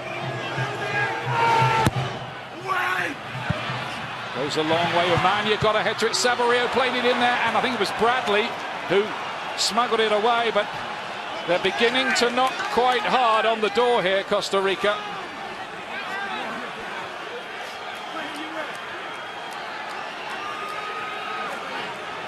I hope you can follow this through the blizzard at home. We're trying to on the outskirts of Denver. Here comes the corner kick. Guzana's missed it. He went for that. We were expecting the punch away. He never got there, I don't think. And that is exactly why you have to follow your runner no matter what here. Guzan coming off his line. He has to get that. That is inside the 6-yard box. Whoa. Lucky for the U.S. How close run, I think, was that? Monica Gonzalez, our sideline reporter, has some more news for us. Well, Ian, there's a lot. The match commissioner is down here on the field, and they were talking. They are going to stop the game. They're going to have a meeting. They'll talk about it, and they'll decide if they want to continue to play. They will try to shovel the field while the play is being stopped, and then the match commissioner and referee will decide where to go from there. Back to you, Ian. Well, that's quite dramatic news. Thank you, Monica. The game is being stopped. The game is being stopped 55 minutes in. Come on. It's ridiculous. Just play the game. Big discussions going on, but it looks like a decision has been taken that the conditions have become too extreme. Well, this is going to be a right row. Yeah, I think the referee, though, should be allowed to talk to players right now. The players have no problem with it, Ian. Jürgen Klinsmann is furious, but it looks like the match commissioner, in association with the referee, has made a decision to... Now, are they stopping the game for good for the night, or are they going to try to clear the lines again and resume it?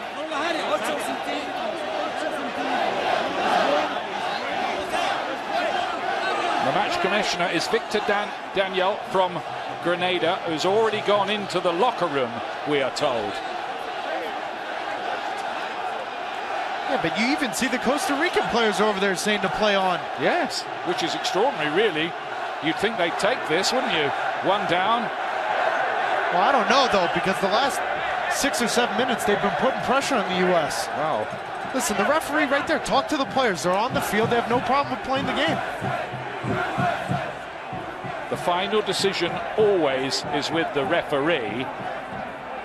And then amid all of this is this extraordinary story we've heard that the game could be resumed tomorrow and they'll play whatever remaining minutes. I think the conditions will be far worse tomorrow because this snow is forecast to get well, to 6, Ian, by the way, we're pausing the game right now, Ian. The forecast for the next 12 hours is snow. Let's go. While they're pausing the game, the lines are getting further obliterated. And the referee has to consider, A, the players' safety, whether a match can continue in a feasible way. There's great debates going on. You have to say the Costa Ricans seem to be saying as well they're happy to play on. So here's my question, though. If the referee has the final say, then why does the match commissioner have to pause the game? I don't understand that. Well, if it's the referee's decision and he wasn't stopping the game until notified, I don't understand this. Well, yes. Has a decision been taken to resume the game here? Yeah, let's go. Game on. Has the referee said to the players, "Are you happy to play on?" Yeah, I think that's what's happened. I think that, as he said to the players, "Are you happy with this?" And they've kind of said yes. Well done by the referee. Well done by the players, particularly the Costa Rican ones. I mean, you could not accuse them of gamesmanship, could you, there? Extraordinary developments here, and really almost unprecedented decision-making going on.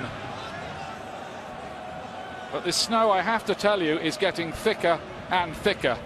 They're carrying on for the moment. Whether they can get through to the end of it, you were very optimistic early. I wasn't quite so optimistic, Taylor. We're playing the game, We're but playing. Somehow, some way. It is a crazy night here in Commerce City in Denver.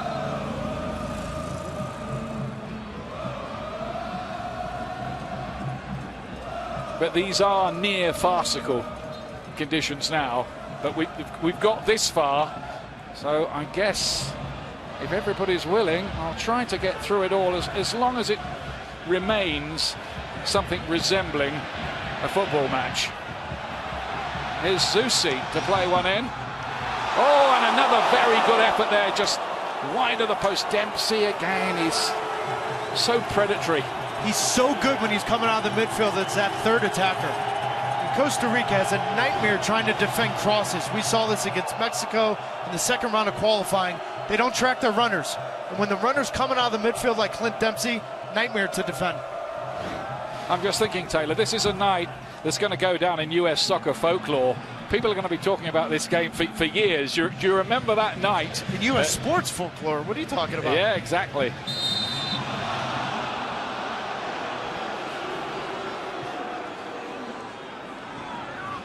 It's soccer, but not as you know it. Oviedo is stopped in his run down the left-hand side. This is Gonzalez doing the covering, Giancarlo Gonzalez. Good work from Jose Altidore. Yeah, he's run the channels, he's worked very hard. It's a little thing, but in a game like this, chase down every ball.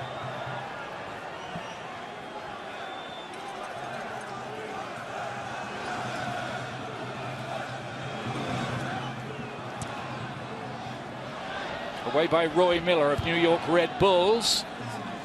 Normally a left back, left-sided player, but part of that five-man defence. To maybe change that. I wonder if we're going to see Joel Campbell soon, this very talented 20-year-old who's on the bench. He came on in the last game and made a bit of a difference. Elegant, but whether he can do it on this, we shall see. Well, and he came in, mind you, that second half against Panama. Lovely ball that from Barrantes to Saborio, who got a decent effort in from what looked an impossible angle. Good hit, that.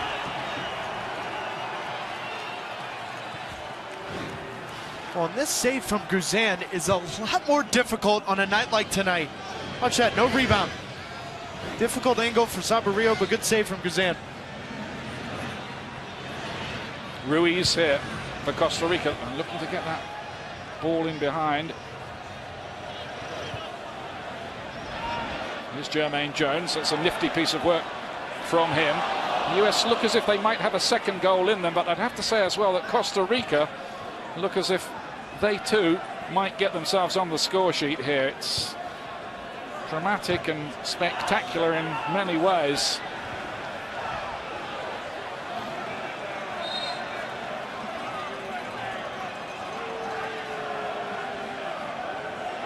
The other game going on tonight has finished. There's no snow in Jamaica, I promise you that. Cool runnings and all that left to one side. 1-1, Jamaica, Panama. Panama coming back from a goal down, and we are going to see Joel Campbell coming on now for Christian Bolaños. Not his kind of night, really. Tricky wide player. And Campbell to be introduced, who plays for Real Betis, who lies 7th in La Liga, the top Spanish league. He's actually on the books of Arsenal, couldn't get a work permit to play in the English Premier League. That's why he's in Spain at the moment and doing pretty well there too.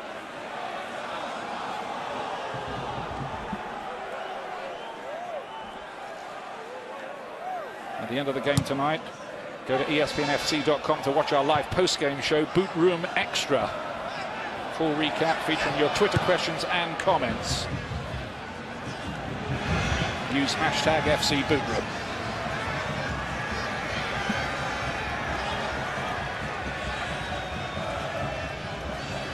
Somewhere over there on the far side, it's a throw-in, I think. Are you sure?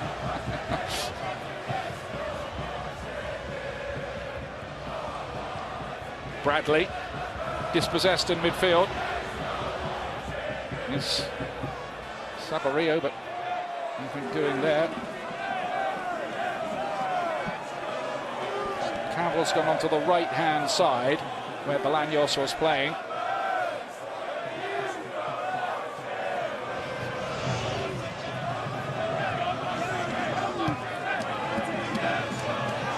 This comes through to Gonzalez.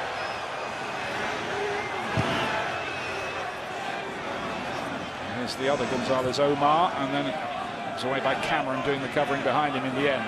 Now Altidore, again holding the play up well, working very well, just laying it off to Dempsey, but control of the ball is difficult, and trying to wait a pass on this as well, that's offside.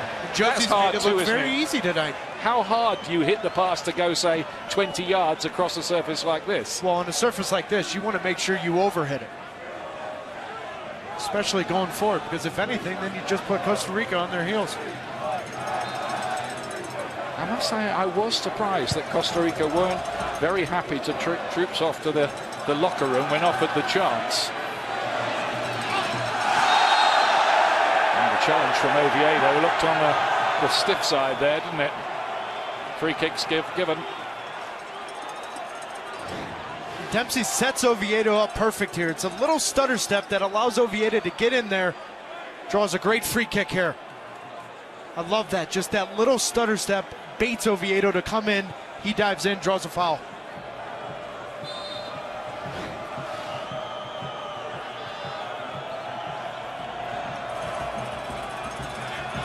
If you could hit one here with a left foot that could skid in front of the goalkeeper. The right foot instead of Zusi towards the back post. The referee very quick on any pushing and shoving. And that's the third straight set piece, Ian. Every time. The United States, he's called the foul off the ball. All the officials from El Salvador tonight. It is Joel Aguilar who is in charge. He did actually go to South Africa for the World Cup, but didn't get a game. That makes two of us. Yeah. You can tell me about that again later. Taylor should have gone.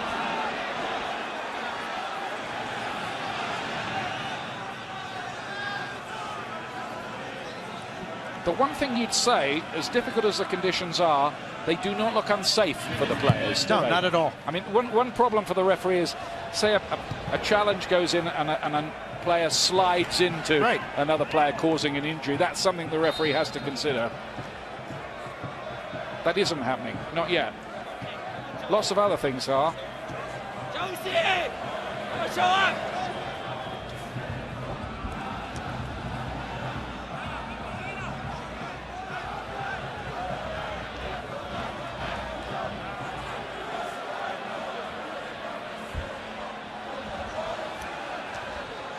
Will go behind for a corner kick. Can the United States get a vital second goal? A cushion. Otherwise it might be a nervy ending with Costa Rica throwing a lot of players forward.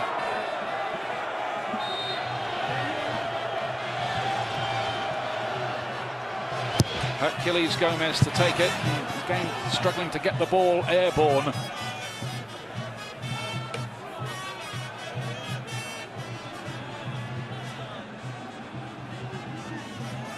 Whoever's got the contract to make the match balls, can you please come up with some orange ones? That's what you have to play with on white surface like snow.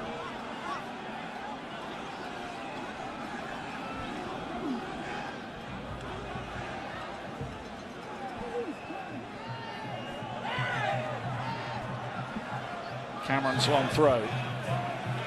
Gonzalez gets it away. Ruiz's control, even in this, is velvet and instant. And that's a miscue by Barrantes. Let's see if the ball carries on rolling, just about out of play. It is slowing up on that, though.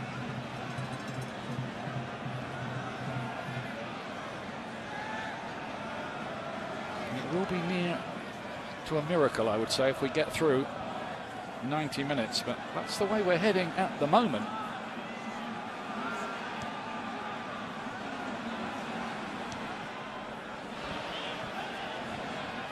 Cameron.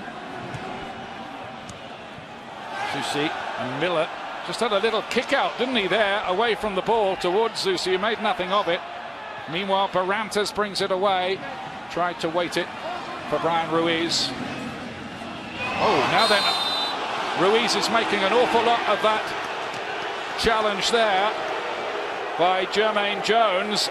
Now, what's the referee going to do here? He's saying it's an elbow, Ruiz. Now, what does the referee do here with Jermaine Jones?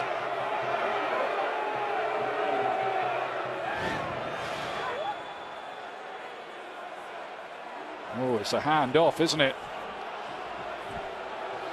I don't understand why do this, though, if you're Jermaine Jones. There's no reason to do that.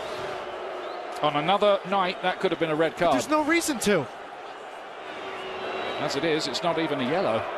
Maybe the referee couldn't see it all through the snow, but... But why? You have the 2 yards of space, knock it forward and move on. What it is a free kick, rightly, to Costa Rica.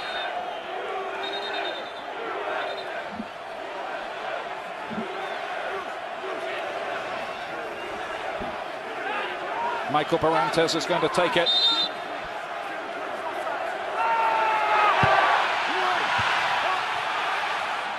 Never gets into the danger area. But Barrantes won it back again, and then Miller's effort is charged down. A couple nervy moments here from the U.S. Bad giveaway from Herculez Gomez, and a stupid foul from Jermaine Jones.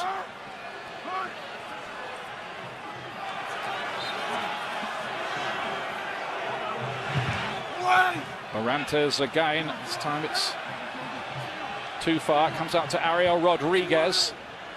Plays it back in. Bouncing around dangerously. Ruiz trying to help it on. It's ping-pong around that penalty area in the snow. Barrantes towards the back post. Guzan came to get it. In off the post. It's offside. It's offside. The flag is up. The goal will not count. Oh, that is a big let-off for the United States.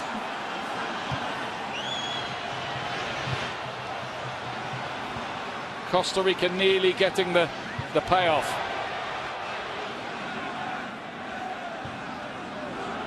Away by Omar Gonzalez.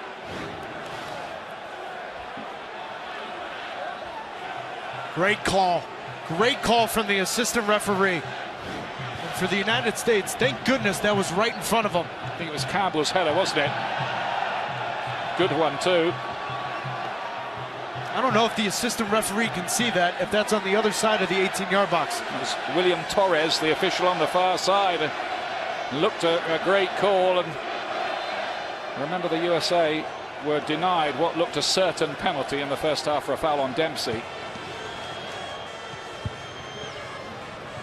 But this is getting a pretty close run thing.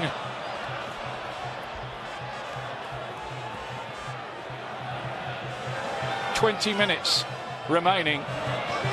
We need the weather to give us a little bit of a break somewhere in this as well. DeMarcus Beasley, USA at the moment just unable to keep the ball, and it keeps coming back again. Umania is the player who launches it long, winning his 65th cap tonight, the central defender who plays for one of the famous clubs in Costa Rica, Saprissa, sometimes known as the Purple Monster. You see right now, Jermaine Jones, Herculez Gomez, Michael Bradley, they're all having a conversation. And Jurgen Klinsmann all week long talked about the relationship with Jones and Bradley. Right now, this is the most important time. You're up 1-0. Make sure both of you are on the same page, especially defensively in front of Goodson and Gonzalez. Just got to offer a good shield in front of that defence, I'd say, at the moment. Costa Ricans just beginning to be the bosses in midfield in this phase of the game. ESPN's presentation of US Soccer brought to you by Sport Clips. It's not just a haircut, it's pure awesome. Sport Clips, it's good to be a guy.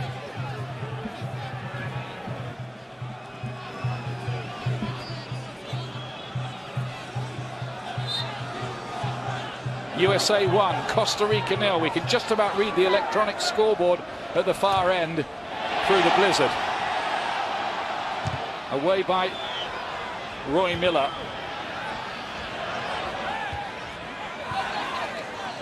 I think both sides really have abandoned any idea of playing pretty football. Now they're hitting it long and seeing if they can get the second ball when it bounces down. Diego Calvo going to replace Oviedo. He's coming on for his debut here for Costa Rica, player for Alajuelense, another of the big teams in Costa Rica, winners of the Apertura title, the opening championship in Costa Rica, Alajuelense. So on comes Diego Calvo, midfield player, only 20.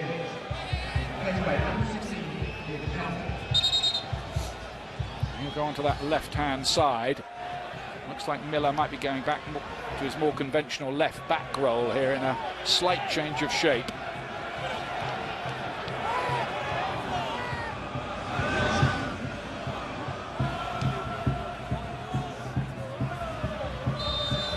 Free kicks given, rightly so. Goodson's challenge, he wasn't there though.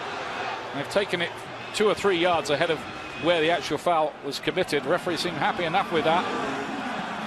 There's almost a sort of anything goes kind of feeling about developments out there.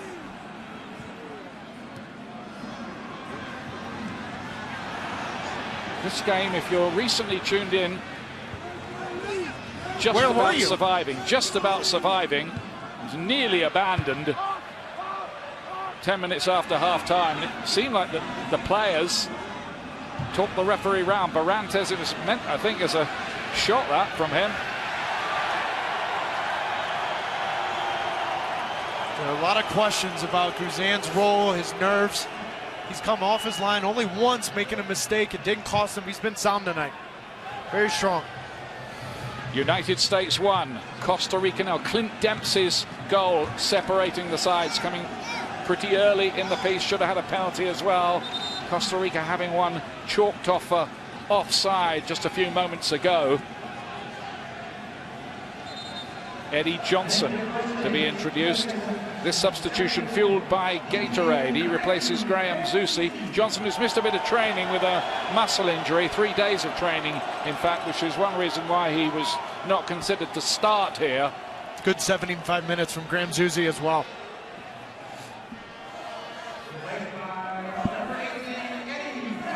Eddie Johnson, who's had a renaissance this season with the national side.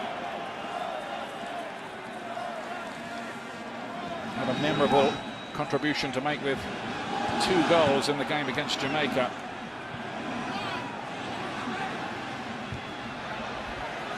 Here's his first involvement, being deployed on the right-hand side where Zusi was playing. Good first contribution. Cut out by DeMarcus Beasley, who's still got that speed. As Hercules Gomez on the far side now for the United States. Tremendously difficult for the players. They're almost having to be like snow plows at times to get the ball and move with it in these conditions. Well, and right now you want to say the U.S. needs to keep better possession, but how can you complain right now with the conditions? I'm going to ask you this. Give me an honest answer. Is this playable? Of course it is. You kidding me? And you'd have given I got my shin guards on right now. And you'd have given me the same answer if it was 1-0 to Costa Rica, would you? Yes. Right. Okay. Actually, I'm lying.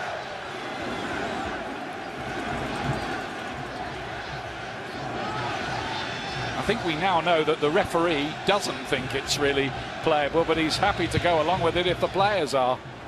Seemed to be what happened. Is that how you read it as well, Taylor? Yeah, I mean, when you talk about the safety of the players, we're not seeing many players slipping or whatnot. Yeah, maybe the field's not great, your first touch isn't perfect, but no one's really in danger here. Guzan, not easy for the goalkeeper to handle, even with the gloves. A wet, slippery ball with snow on it.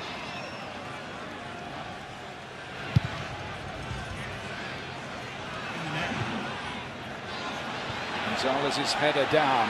Eddie Johnson's done well there. He's found Josie Altidore. There's Hercules Gomez.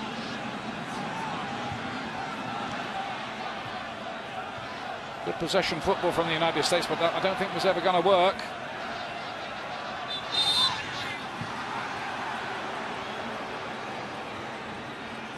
Saborio won the header, importantly. Ruiz, captain of the side. Saborio, just for a moment there, you wondered if he'd get the shot away. Didn't quite work out for him. And that's the danger of Brian Ruiz. He gets in between the lines of the midfield and the defenders. It's impossible to pick him up.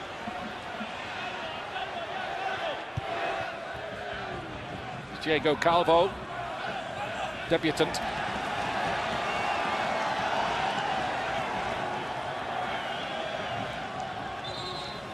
Don't forget the USA in action in the big one. Away to Mexico, Tuesday in the Azteca. Do not miss it. We're on air for a full hour pre-game show coverage starting 9:30 Eastern on ESPN, and you can catch it too if you're on the move on your Watch ESPN app. The match commissioner has now stated that this game will be completed. Which means nothing because it's the referee's final decision, right? Apparently. All right, good. I just want to make sure I got that one right. Well, we were told pre-game that the match commissioner had plenty of say pre-game, but once it had started, it was always the referee's call. Seems to have been a kind of committee decision, including the players. I think in the end it is common sense. I mean, there's no idea or no chance of playing this tomorrow. I wouldn't have thought here. It's going to snow all night, according to the forecasters. We should have got a weatherman in the booth tonight, shouldn't we? As well, we've needed it. Going to be another change by Costa Rica. Juan Diego Madrigal is going to come on, defender, to take the place of Christian Gamboa. If you need a weatherman to see what's going on right now, then I'd tell you you're blind. You have to wonder, though, right now, Jurgen Klinsmann on the sideline. When do you bring in a guy like Kyle Beckerman or Maurice Edu, someone to help the midfield? Just sit in there now. Take the view, what we have, we hold. Well, you're in the 80th minute now. You're up 1-0. Get 3 points. Bring in someone to help Jermaine Jones, Michael Bradley, because right now they've put in a ton of work. The legs have to be tired running in the snow. Bring in some fresh legs. This is Joel Campbell on the far side.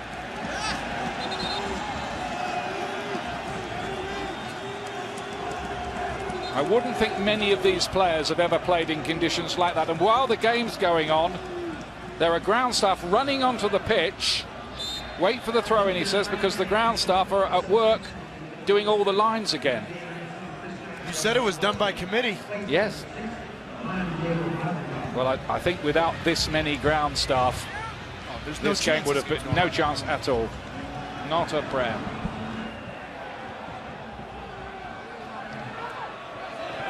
Miller for Costa Rica. And then Berantes sitting it long. Saborio is the target. They've decided the long ball game is probably going to work best because a passing game on this is, well, dicing with danger, really. Eddie Johnson now. Quite happy to take people on in towards Altidore. Giancarlo Gonzalez has had a good game back there for Costa Rica. He's cut out a few things.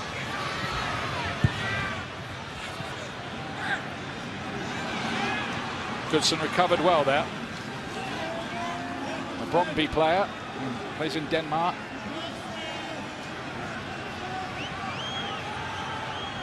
Ruiz fed it inside.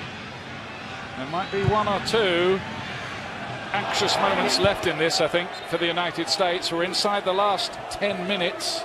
Maurice Edu is going to replace Jermaine Jones in midfield. Edu's come through a horrible period where he couldn't get a game at Stoke City. He's gone to Turkey and played for Bursaspor over there in the Turkish Super League, and he's getting a lot more game time, happily. He did include a red card recently, but he'll be happy to be back playing again. Tonight's attendance there are confirmed a sellout, 19,374 officially. And And just to reiterate, those tickets sold in under an hour. So well done to the public in the Denver area for really getting behind the team. Have to love those American Outlaws, don't you? Yeah, we went to see them again last night. Here's DeMarcus Beasley.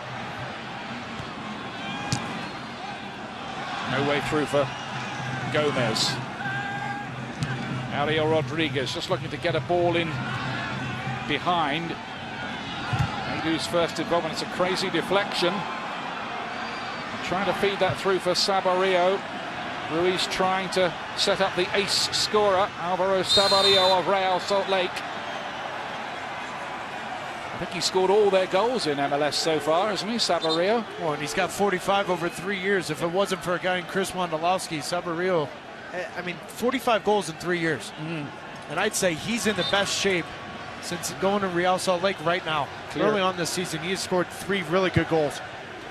And he'll remain a threat as long as he's out there on that pitch as well. And as long as this game goes on. He's Altidore, has done very, very well tonight.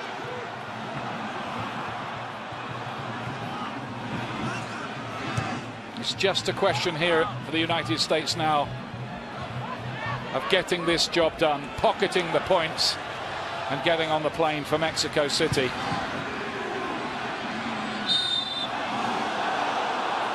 Madrigal was fouled.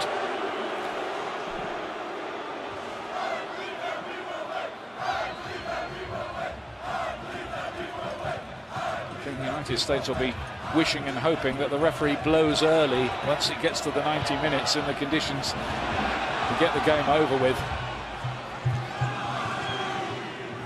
It's too easy for Mehdi Johnson coming into the game as a sub. Can't allow the left back from Costa Rica to get out that easy. Roy Miller's under pressure. A win for the United States would lift them into second place in this group, by the way. They started the night in bottom position, albeit after just one game.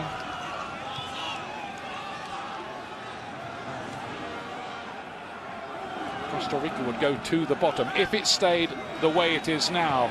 It might not necessarily, because Barrantes plays it out to the far side. Campbell was waiting for it, never got to him.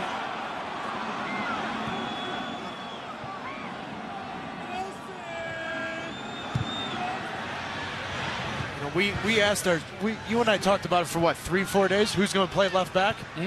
Great decision from Jurgen Klinsmann to play Beasley. He's done well there. It's been perfect. Dempsey, oh, and that's behind Eddie Johnson, who goes for a tumble, almost as if he was on a toboggan ride in the snow.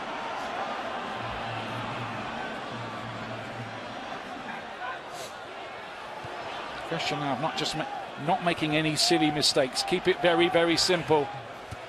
No risky passes. You mean like that one? Yeah, exactly. Saborio.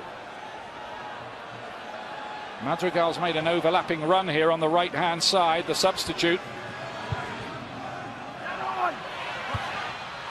And Giancarlo Gonzalez, the central defender, was forward with the header. Has got a couple of goals for his country, and he's already served one suspension in this World qualifying campaign as well.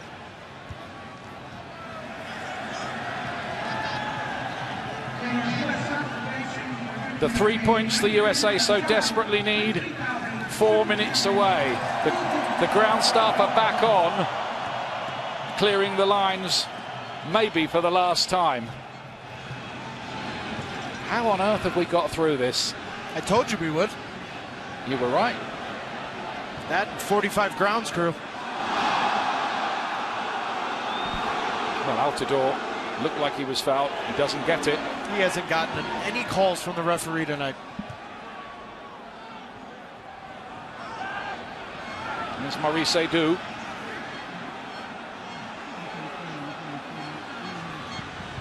Nothing was really on. DeMarcus Beasley's, I think he was aiming towards the corner. It was a miscue, really. Just a couple of caps away from reaching the 100. DeMarcus Beasley would be well deserved, and they will strike some special glassware or something for him to mark the occasion when it happens, I'm sure. Now then, a free kick given away there rather carelessly by Cameron in the kind of range that Ruiz is going to love. I mean, this ball's a 50-50 ball. Where's the foul?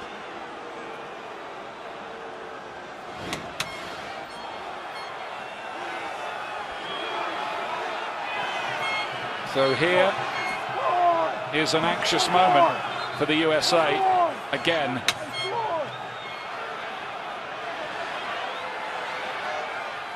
Looks like Barrantes is going to take this one, not Ruiz. Might this be the last chance for Costa Rica to rescue something?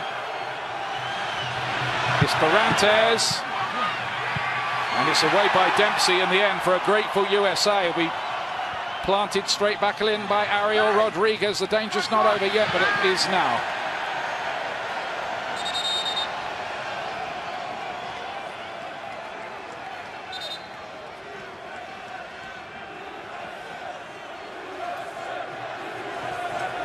What an extraordinary night.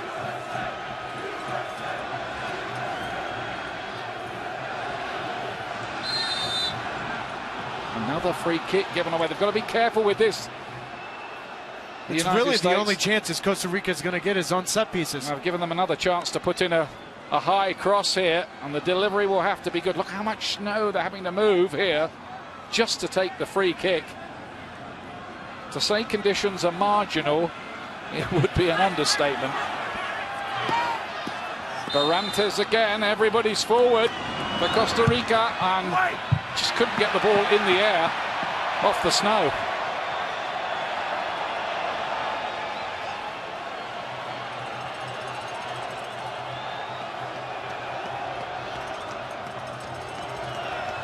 Coming up next will be Sports Centre, but I'm sure they will be reflecting on developments here. Dempsey, the USA will be maybe look to get the ball in towards the corners if they can. Now Dempsey's fouled, and it's a yellow card to be delivered there for Giancarlo Gonzalez, I think. Yep, it is him. Just see that number somewhere through the mist and snow.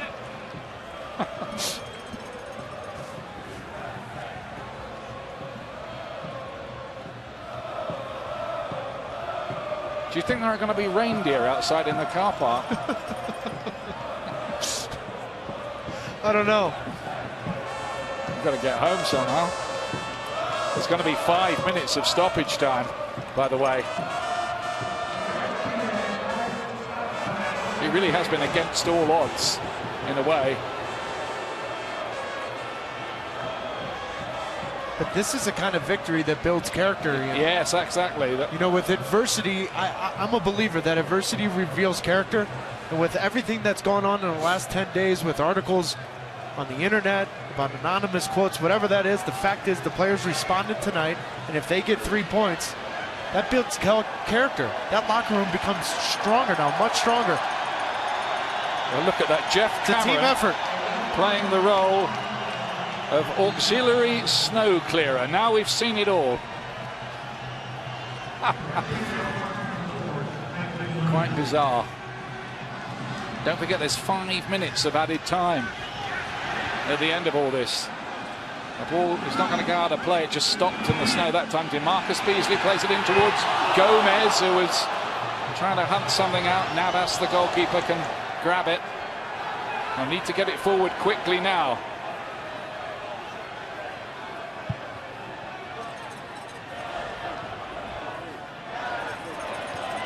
Cameron doing well.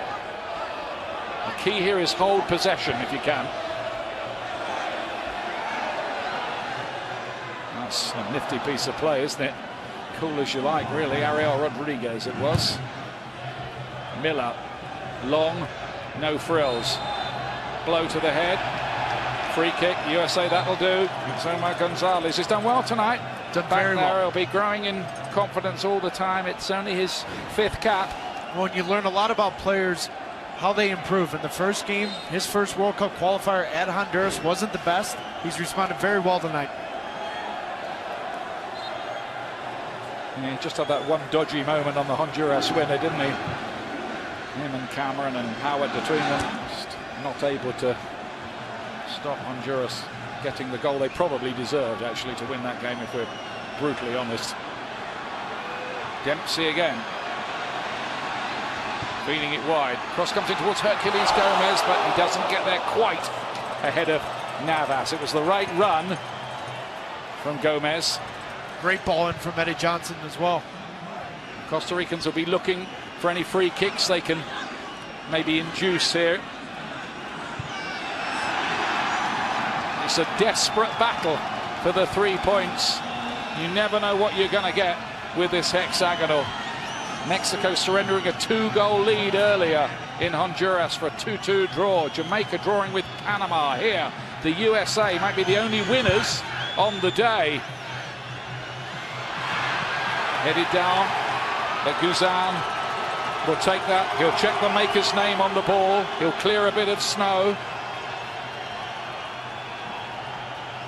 Maybe sing a song to himself, do anything to let the time go by.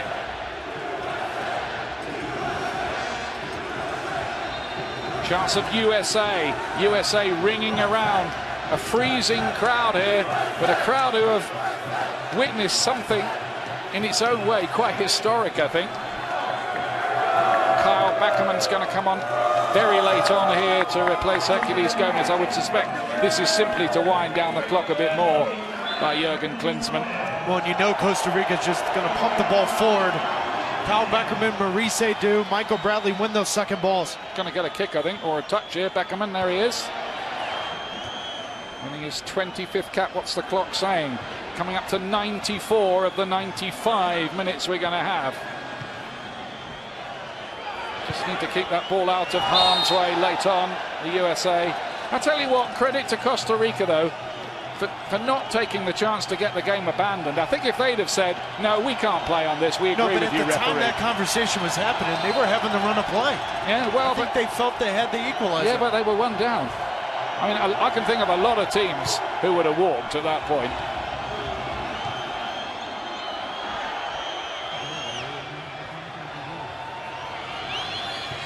Well played, DeMarcus Beasley won the ball. USA, no, it's going to be a free kick for Costa Rica. And we have what? Well, probably 15 seconds. They're going to have to just lump this forward and hope there's probably one last piece of defending here for the USA to do. Campbell chasing, it's gone out of play, and I think that will be that. Clint Dempsey saying, how much more of this then, referee? Come on, blow.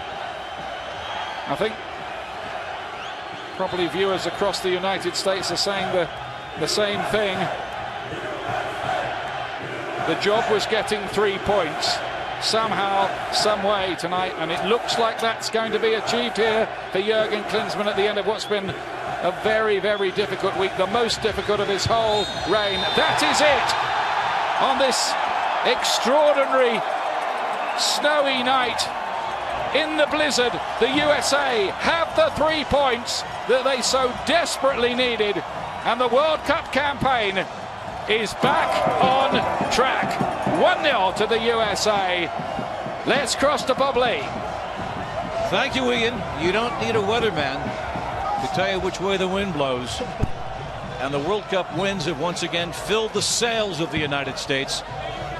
With Alexi Lalas, Casey Keller, Bob Lee, the host position. 20,000 people were here tonight. I dare say in years to come, millions will say, hey, I was there. That night, it just never stopped snowing and they continued to play. It was beautifully ugly. An incredible 3 points, an important 3 points in a game that they will all remember. We'll all remember for this.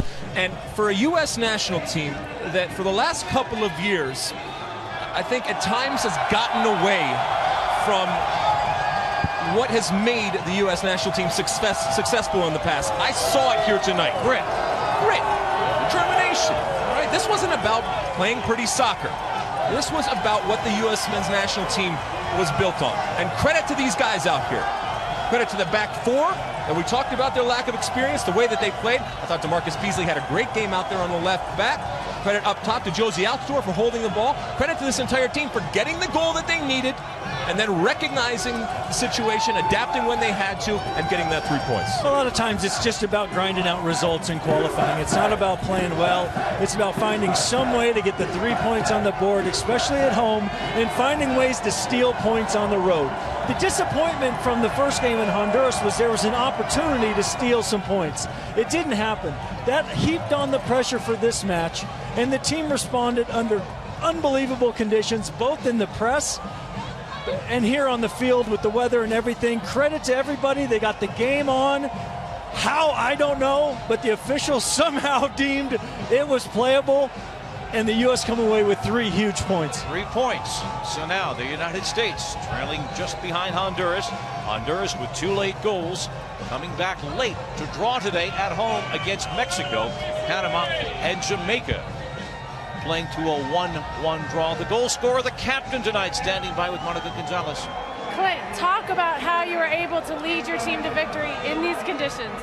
Yeah, I mean, the good thing was we were able to get a goal early and then just stay compact. It was difficult to play with the conditions in the snow all the way up past your ankles, but we stay compact as a team. We made it difficult for them to get chances, and when you score early like that, it helps you have confidence to see the game out and get the 3 points. Now, what went on when the referee tried to stop play? I think he wanted them to shove the line so they could see the penalty area and stuff like that. So it was difficult out here to see anything, but credit to them. We got the game done with, and we got the 3 points. Now they say that I'm frozen too. A very wise person once said that adversity builds character, and your team has certainly gone through some adversity this week. What has that done for this group of guys? Yeah, I mean, trying to qualify for the World Cup is never easy. In any of the campaigns I've been a part of, trying to qualify, you've had your ups and your downs. It's a roller coaster. But the good thing is we're able to come together when we needed to. Now we're in a better position on the table, but we still got a difficult task going to Mexico and trying to get a good result. So we'll take the confidence of the 3 points, and hopefully we can go down there and shake things up. Thanks for your time, Clint. Go get warm. Bob? Monica, it is that kind of a night. It's tough for everyone to articulate out in the cold where it's been below 30 degrees now. Beginning of what's going to be a 6-inch snowfall. And so the questions, the speculation, the unattributed quotes, no one denied anything that was said or written was true. Clint Dempsey inserted his captain, the young defense, but all the parts fell into place. And you wonder if this crucible of the last 72 hours has made this a stronger U.S. team heading into Azteca. I think that these individuals are better. We talked about the fact that when we talked to Jurgen Klinsmann this morning, he talked about assessing players in everything that they do. And I think he got a real good idea of the players that played tonight. Some of them will be around if they get to Brazil. Some of them won't. But it's all about how they react to adverse conditions. Well, you're looking for players when they get the opportunity to prove to the coach that they belong and that they can play. You got to look at Omar Gonzalez, Clarence Goodson, couple rocks in the middle. We were questioning DeMarcus Beasley at left back. Tremendous game. Absolute tremendous game from DeMarcus. Brad Guzan, solid in the back. Good all-around performance, and that man, Clint Dempsey, gets the goal. A night of celebration, surreal conditions, a championship moment. We'll wrap it up in a moment.